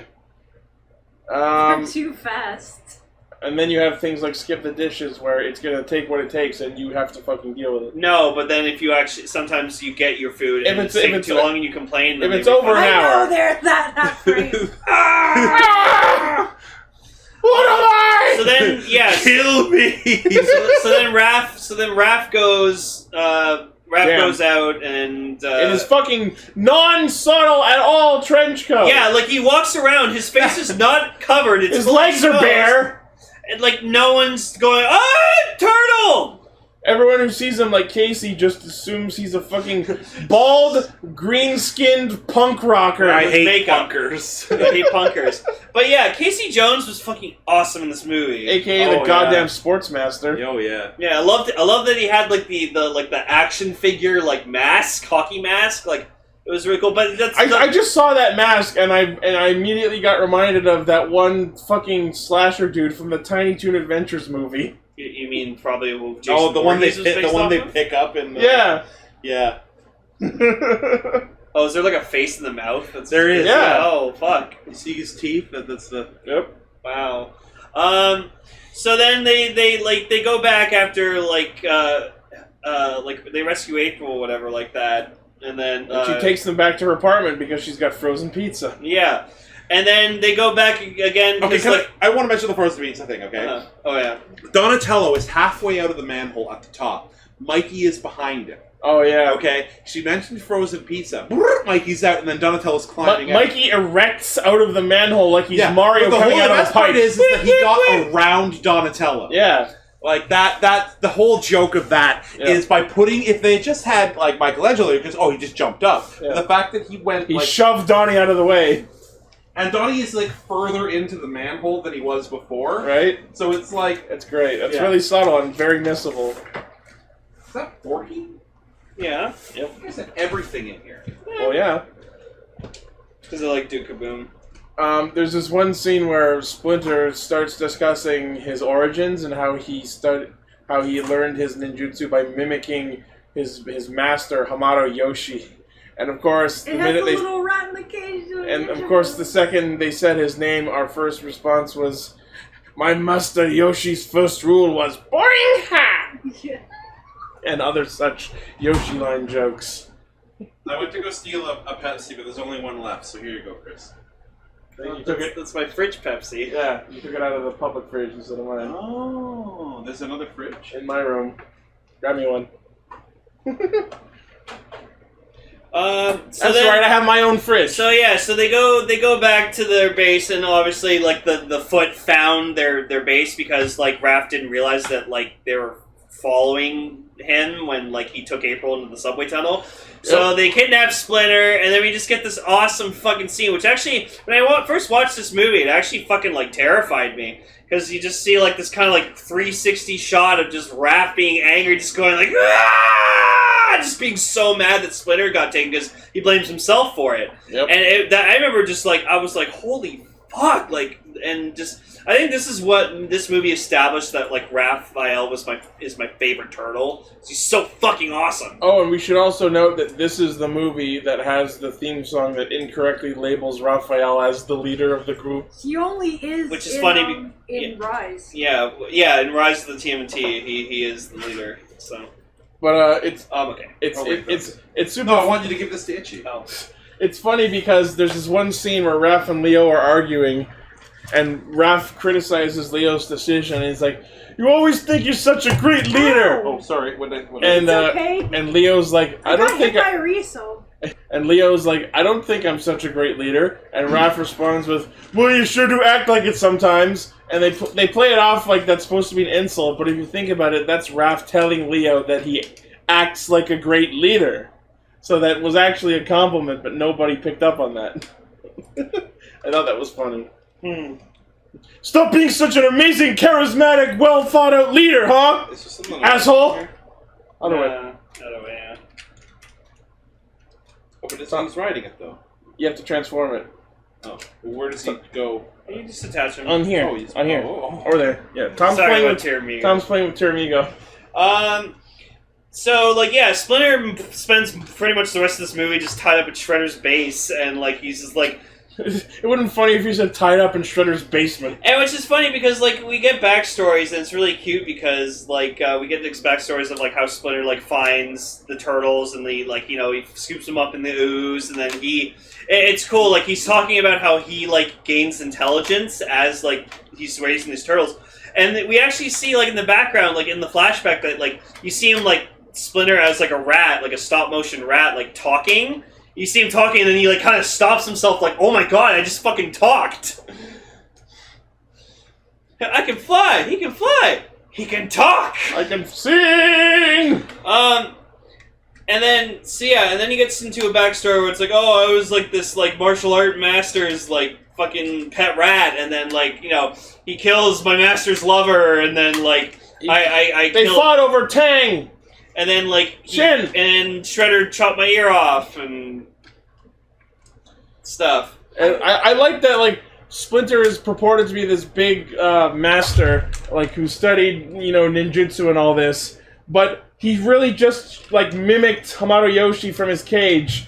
So all the supposed mastery of ninjutsu that he has is all absolutely secondhand that he mimicked and just assumed it was correct and then managed to pass on down to the But turtles. yet it's so good. It works, so whatever. This is how I think this I move assume went. that you've realized this. Yeah. Oh, You put Tyramigo head on the deck. Worse. Oh yeah, no, trust me, we've all played around with the dino deck.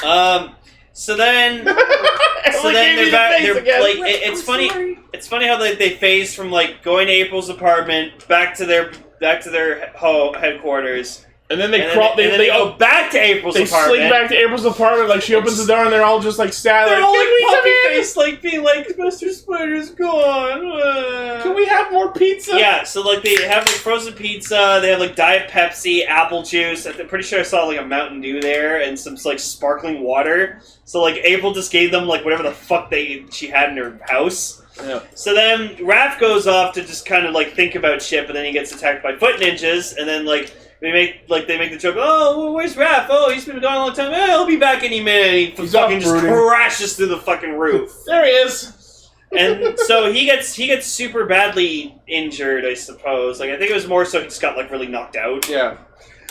So then April's like father owned like a junk store, which she says an antique store. Yeah, she like keeps it open like part time, just kind of in his memory. Yeah. Because it's like, oh, my father really liked this place, so. So they just fight all these foot ninjas, and then like fucking Tatsu like sets it on fire. Yeah. No, Tatsu doesn't set on fire. It's the one ninja swinging the axe accidentally. Oh yeah, he like chops a power line and causes an electrical fire. Which I'm pretty sure he died from. Yeah, that dude is very dead. Dead.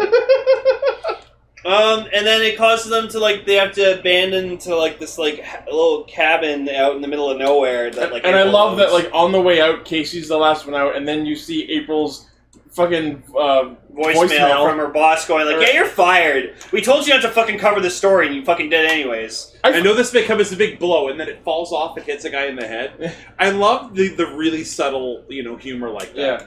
I feel like there may have been a plot point that didn't get super addressed. Like, the reason they were telling her to stop looking into the Foot Clan is because I think this dude, Charles, was probably being threatened by the Foot Clan as well. Yeah. But they didn't really explore that, but I feel like that's probably what was That should happening. have been it.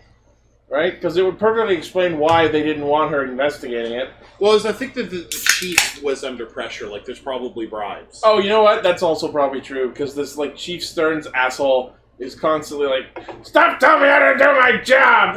No, because what it was is, remember that Daniel or got he got like arrested by the police. You see him in that one scene. I love that there's this scene happening in the foreground conversation, and then like in passing you see the son getting fucking arrested and taken away. So the background. what it was that Stearns was under pressure to pressure. Yeah, to get them to not talk about it. So he's like, "Well, I have your son. We arrested him. He's like, give me back my son. No, it is like I will let your son off of these like probably theft charges if you lay off. Drop the story. Yeah. So he lets him off. So we don't look so incompetent for not solving the problem. But the thing is, the manager guy obviously can't stand up to April. He says, "Oh no, take some time off." Doesn't say, "Hey, do me a favor, lay off this story." He doesn't say that. He just says, "Try to maybe consider it." And she's just like, "Oh well, fuck that. I'm a good reporter. I'm gonna do what I do." Chase the scoop. Yeah, it's a scoop. So they end up going to this cabin in the middle of nowhere, and like we get this really cool scene where like April's kind of like writing in a journal, and she like kind of drew like because that's a thing that April O'Neil does. So we have this really cool drawing of just like Leo just kind of sitting there, just like watching Raph while he's just laid out in this fucking bathtub. The funniest shit ever! Like this very sad, solemn scene of Leo just sitting there like trying to stay awake, but he's asleep, and then you cut over to the tub, and you just see what we can only assume is the Raphael suit without anyone in it. It reminded me slumped in the tub with its leg dangling out. It reminded me of like Yamcha when he died. In fact, that should be the thumbnail where it's just Raph's head on Yamcha's dead body. That's the thumbnail. Okay. I gotta write that down. There you go. You're welcome, Internet. Yep. Alright, Oh yeah, here's to those who are fucking curious. I just searched Raphael bathtub, and it was the first picture that showed up. Yeah, there it is. There it is. It's just him sprawled out in his bathtub. Oh, the wrong description First on Netflix. they got the coke, then they got the money. Now the Colombian cartels want the power. Let the drug wars begin. Netflix, you okay? Yeah.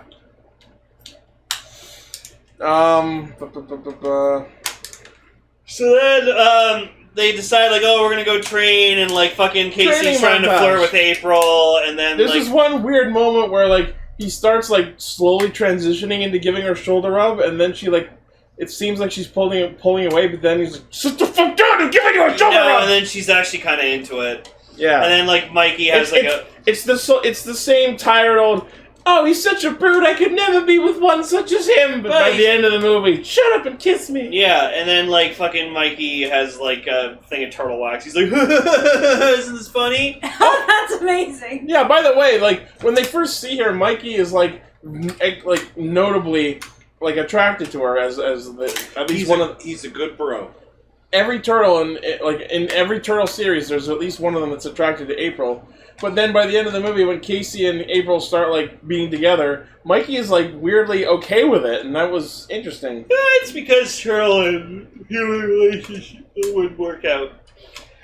So they have, like, a cool training montage, and then they, like, all sit together at a fire, and it's like, oh, let's try to communicate with Master Splinter, and then they do. And Splinter's like, I'm proud of you, my sons. You finally acquired full ninjutsu. You've unlocked the last ninja art, Wi-Fi video voice calling. So then, like, they go up to Casey and April, and they're just like, yeah, we're gonna go fucking stop Shredder now. And so they go infiltrate his base, and... Well, not even that, actually. They go back to their place, and then they find Dan there. Who's, like, in a closet for some reason. And he's like, don't shoot! And it's like, they don't have guns. It's a sword. Gun blades don't exist yet. So... And then, like, we get this funny joke where... Oh, before you go any further, like, when they were talking to Splinter through their meditation in the spiritual fire, he goes on about his final words. And I feel like they didn't really address that enough, or they should have been like, final words, is he gonna die? And then the joke we made was, yes, my sons, I leave you with my brother, Splinter. Yeah, it's just him with, like, a mustache and a monocle. Like him wearing just a fake mustache and a hat. And a monocle. Or Sliver. Sliver, yeah. Master Sliver. So then, like, he's Wait, like, the turtles are part human? Well, I don't think they are. They're just humanoid. Yeah. Is the ooze made of human? Originally, what it was that they were doing experiments with human DNA, and the ooze had human DNA in it. Sure. So the ooze is just like humanized, like it's like Gajinka power. It's basically Toxic Avengers. It's Gajinka ooze. One of my favorite jokes in the movie though was like they're like, oh man, like I want some food, and like Dan's like, oh, I have some pizza that like I had here a couple days ago. So they look at the pizza and like Mikey's like, yeah, and Donnie's just like, yeah, no, and like, do you want penicillin on your pizza? And then they have a military send off. So he just like they like put the pizza on the ground, they're kneeling, and they're just like, it's super funny because like it's totally like 100% it's pure like, Ninja Turtles. Like they close the box and it's like closing the casket at a funeral. Yeah, and it's like 100% pure Ninja Turtles. I loved it. Right? So then they go attack the Shredder base, and their hijinks ensue. And hijinks. Yeah, and so like Casey's able to rescue Splinter, and like it was kind of one of those situations where like it reminded me of like Batman v Superman, where like Batman goes to like rescue Superman's mom, and it's just like, oh, I'm a friend of your son's, and it's like, oh yeah, I could tell, the cape. Well, it's also like, who are you, a friend? Well, I am chained to a fence, surrounded by. I'll take anyone at this point. I'll take a friend over that, and also these kids were in here trying to talk to me about Debbie Gibson. So let's just get the fuck out of here. That was the first '80s singer I could think of off the top of my head. Also, they played, Come From Down Under earlier, and that song about never giving you up. Yep. So then, like, eventually they just, like, they fight Shredder on a rooftop one-on-one. The best thing ever is how, like, without any shred of context, they're on, like, a rooftop, and Shredder literally falls into the scene from above stage off camera. Like, where did you come from? So then, like, the Turtles try fighting him one-on-one, and it's like, no, you dumbasses. Did you not learn anything? Teamwork makes the dream work. So, and then, like, Splinter comes out of nowhere like a fucking badass, and then he just goes, yeah, I'm that rat who fucking scratched her face, and, like, I'm surprised Shredder never fucking realized that in the first place. Like, why else would there be this giant mutant rat who is missing an ear? Also, how long was Splinter standing there watching that happen before? Right? Like, was he sitting there going, I don't want to interrupt? Speaking of people just standing around and doing nothing, after the Turtles each try their hand at fighting Shredder solo, they like have a little huddled group chat. They just stand in the background. Shredder, for some reason, decides to just admire the local architecture of the building behind him. He's just the backdrop. He's just gonna go. You do what you gotta do. I'm gonna be over here. Yeah, he's just gonna, gonna walk over, just chilling, and be like, "Turn around, look at what you see." It's my Stranger Things. In her face. Shredder thing. The mirror of your dreams. I gotta rewatch that. Make believe I'm everywhere. Dusty Buns. Given in the. I can't sing for shit. Never-ending story. But yeah, so they have this one moment that I really, really love in this movie where Shredder implies that Splinter has already died, and Leo just comes up to him, "You lie! Do I?" Oh, by the way, it's 6.62607015 times 10. Okay. Planck's constant. Oh, okay. Where did that come from? What? Oh, that's from fucking Stranger Things. Yeah, Stranger Things. Anyways, I haven't seen any Stranger Things yet. I want to. All I know for a fact is the bad lip reading. Emily, you've seen plenty of strange things in your life. No, yeah, you like being here. The bad lip reading has some of the best lines in any of them. I can't believe these all came from the same one. We have, I'm going to go eat cheese now. Leaves the room. We have, you're kind of fragrant like a roast. I already know how Stranger Things ends. He grows up and becomes Dan. My favorite, my favorite bad lip singing has to be the Seagull song that Yoda sings. Stop it now. Rockin' and rollin', down by the beach I'm strolling. We got the seagulls poking my head. Not fun! I said seagulls, stop it now. My girlfriend, if I ever sing that, like, she's like, we're gonna break up over you singing that. So then, like, Splinter just, like Tom actually made a good note of this, but, like, apparently there's a scene earlier where Shredder's just like, yeah, anger is a weakness. Yeah, he's saying the wrath. So then Shredder attacks Splinter with anger. He's like, oh! And just Splinter's like, nope, yeet! Exactly. Yeet! Splinter effectively drops Shredder off the fucking roof into the back of a garbage truck! Ah! Raphael! Get down from there! And then Casey swoops in with what I like to call the Magna Angemon win, where he does the thing that technically causes the win, but didn't really earn it. No! And like, I don't know if they had a sequel in mind, but like, apparently, like, Shredder was supposed to have died in this garbage truck? He got better. Yeah, well, you know the villain for the next one's Vanilla Ice. Wait, what? I don't know if you're joking or not. Vanilla Ice is in the second movie. Oh. But yeah, no, I just loved how like Casey just saw like Shredder fall into the garbage truck, and then he just goes near the switch. Oops! He doesn't know who that is. It was super funny. Like he's just like maybe one of the turtles dressed up as Shredder in the last 5 minutes. It's just like Mikey, like Casey, wait! That's okay. He's got his shell. He's safe. Vanilla Ice is and then we get the line that I really like where he's just like, I love being a turtle! Like, oh yeah, because like at one point Mikey like dodges an axe by like ducking his head inside his shell. It's the only good moment in the third one where they shoot the cannon and he does it again. Yeah. And it's a good throwback, but we'll get to that. Yep. So yeah, so it ends with like everything being fine. Dan reunites with his dad. He's like, oh, call me Dan. The birth of Dan Kuroda. No. No. Casey and April kiss. April gets her job back. And then the Raph turtles says bitchin'. Yeah, Raph says bitchin'. I was like, cool. And then just like Splinter's like, I like this one. Cowabunga. I have always liked Cowabunga. Cowabunga.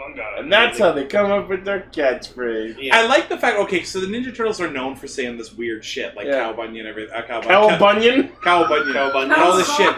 And but the thing is, like, it seems like in the movie, like they're trying to get a catchphrase. So yeah, there are a couple moments where they're like saying a bunch of 90s buzzwords and none of them quite feel right. Especially tubular. I always freaking didn't like that one. That's a great level in Super Mario World.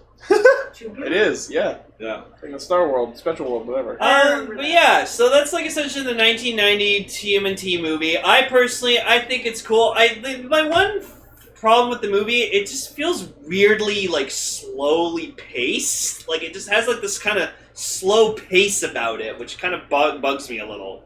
Like it doesn't feel like it ever like speeds up. It's always just like takes its time with like each scene. You know what they say in Build? Cowabunga. That's the name of this episode. No, it's already called No Kingshaming. No Kingshaming. That's really good. Oh, yeah. Is that one of mine? Yeah.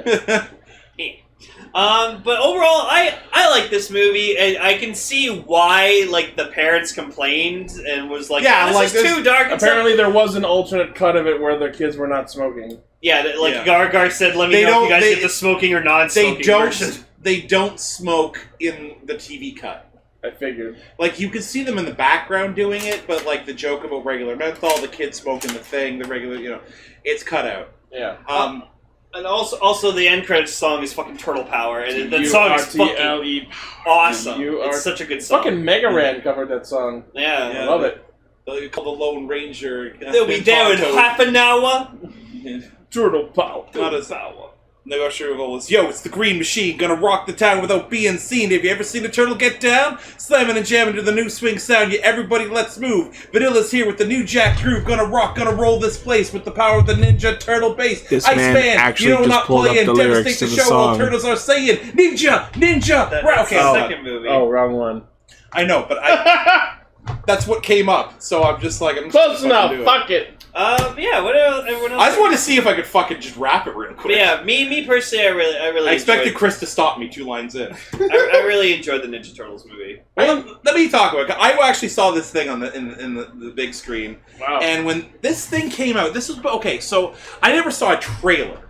The only thing that I saw when this movie's coming out is my father said, "Tom, check this out," and it was a full-page color ad in the Toronto Star. And it's actually that picture.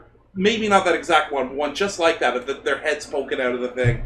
And it said, tagline, something, And I was like, shit, a Ninja Turtles movie. I had no idea what to expect. I hadn't seen what the Turtles looked like. I didn't know what the plot was. And it was like coming out in a week. Imagine those days where you could just see a movie without seeing a single trailer. And at this time, the show was pretty new.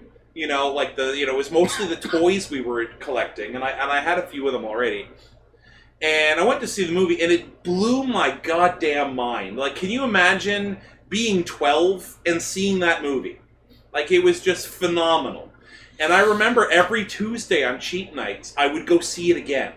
Like, for 5 or 6 weeks, the entire run it was out, I would go see it every Tuesday. And I remember I brought a tape recorder, like a little cassette tape recorder, and I started recording it so I could listen to the movie on my headphones while walking to school. I had one of those myself. I remember I would hold the mic up on a little tape recorder to the TV and record shows and shit. Yeah. Even though I also had a VCR. Well, I used to do that with the cartoon, the Teenage Mutant Ninja Turtles theme. I remember recording it, and my sister would always try to ruin it by saying, like, of course they're green. But I mean, like, that movie was amazing, because even though I loved the cartoon that was silly and slapstick, I liked the dark tone. And I admit, a lot of the jokes went right over my head. Especially, like, the sexual jokes or, you know, like, the really obscure stuff. But I thought that movie was fantastic. I was so into it. And to this day, and the funny thing is, okay, so I remember liking the first one. I remember liking the second one. I even remember liking the third one when I saw it as a teenager.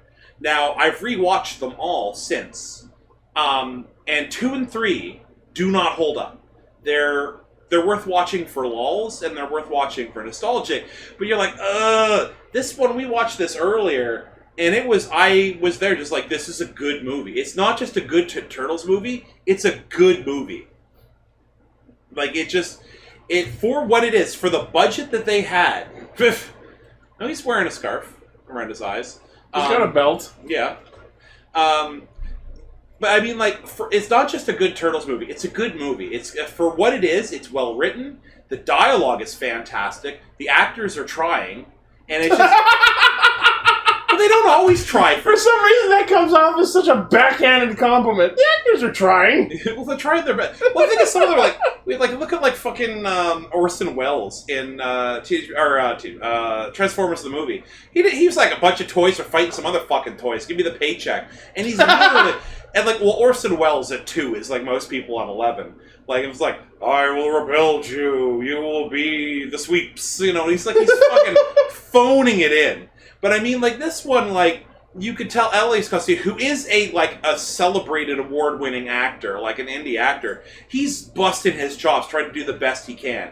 Like, everyone in this movie they don't care that it's fucking rubber turtles. They're just excited to be part of it. Yeah. And the thing is, this movie comes across as them trying to cash in. They're trying to cash in on a phenomenon, but they're trying to make the best movie with that they can. And they did. In my opinion, this is the best Ninja Turtles movie they've ever made. Like, there's other good ones, but I mean, this is the best one because they were really trying, and they pulled it off.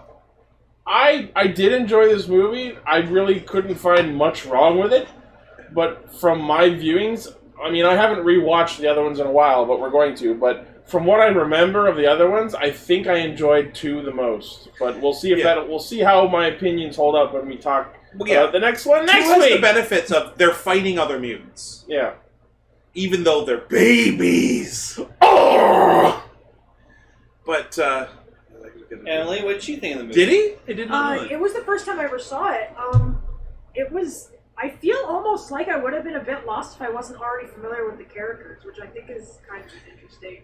Well, there was never a time where people, like, before, like, the Turtles, like, you were a bit too young to remember, but Turtles were a phenomenon. They were. The likes of which you can't even get now. I mean, I followed the cartoon when it was airing. Yeah.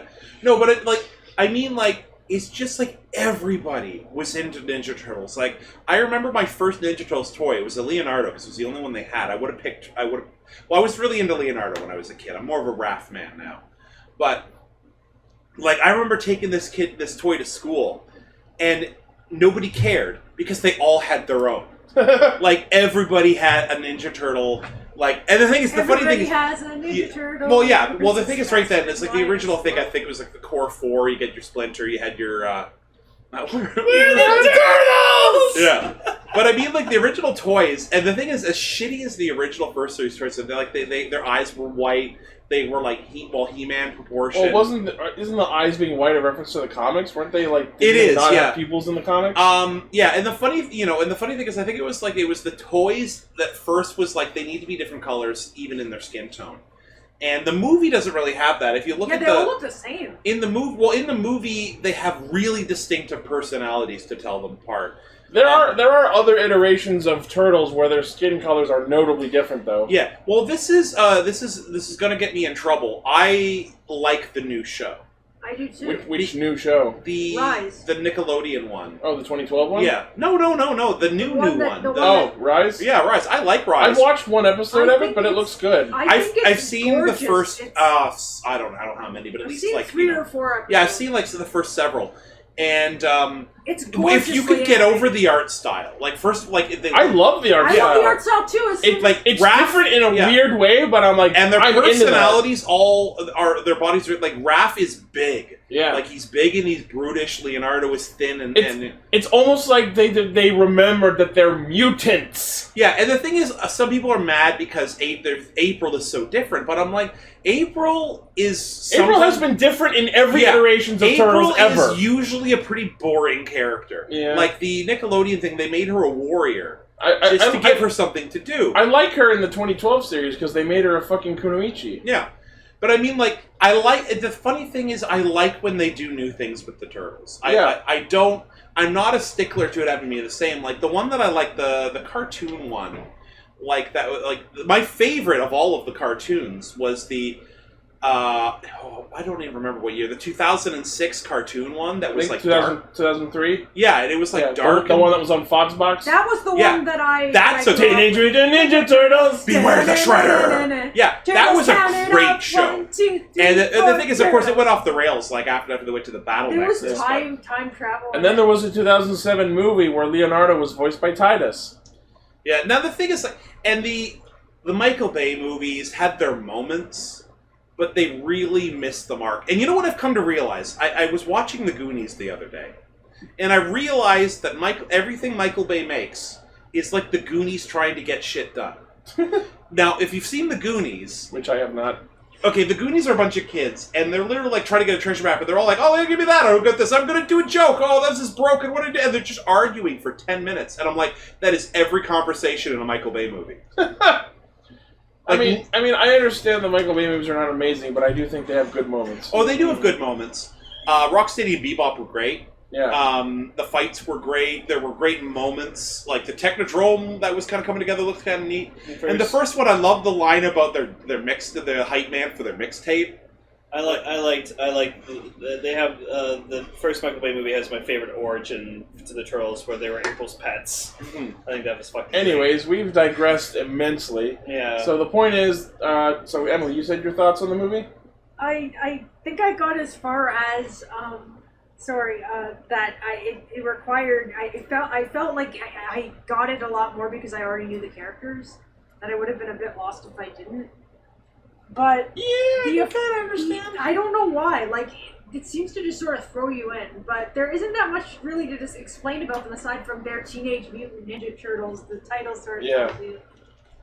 It's a case of exactly what it says on the tin. Practical effects, really, really good. Yeah. Creature Shop does it again. Everything was looked real because it was there in physical space. And, yeah. I thought it actually had a pretty good arc going in it. Like, it had a beginning, a middle, and an end. It didn't feel like it overstayed its welcome or like it was too short. It was good. I can definitely see why it was a success. I definitely liked it. I was the first one. Okay. So yeah, that is TMNT, the first movie. So, Jikai, Video Sentai Castranger. I want to tell one more quick story. Or are we done? Yeah. We're pretty much wrapping up. Yeah. Oh, it's a story where I feel I come across very, very, very pathetic. So we'll say, I guess, but you know what? I'll say it next time. Save it for the next episode. Next time I'll tell you the time when I met the creators of Teenage Mutant Ninja Turtles. Oh, fun. Alright, so, as you can probably guess, Jikai Radio Sentai Castranger, we're talking about Secret of the Ooze, the second movie. shocker of the fucking century. Well, that's the one I grew up with. First rule about Ooze Club is you don't talk about Ooze Club. Alright, so, as usual, thank you all for listening, liking, watching, favoriting, subscribing, following, sharing, doing all the fun shit. The primary source of our hijinks is castranger.podbean.com. Don't forget to use our Skip the Dishes promo code that's in the description. If it's your first order, you get $7 off, and then we get $7. Feed the Castrangers. Hashtag comments for Lane. Yep. Let us know what you thought of our friend Savage Caster here. We're gonna thank you all for putting up with my shenanigans. Yeah, we're gonna give him a trial run over the course of Cowabungust, and if he meshes in well with our little setup here, we're hoping to make you a core caster going forward. Is that a threat? That's up to you. I'm it's like answering things with, is that a threat? Are you threatening me? Do you want some ketchup? Is that a threat? Alright, so thank you all, and we will see you next week. Thank you for listening, See you around. Stay radical, I guess. Cowabunga!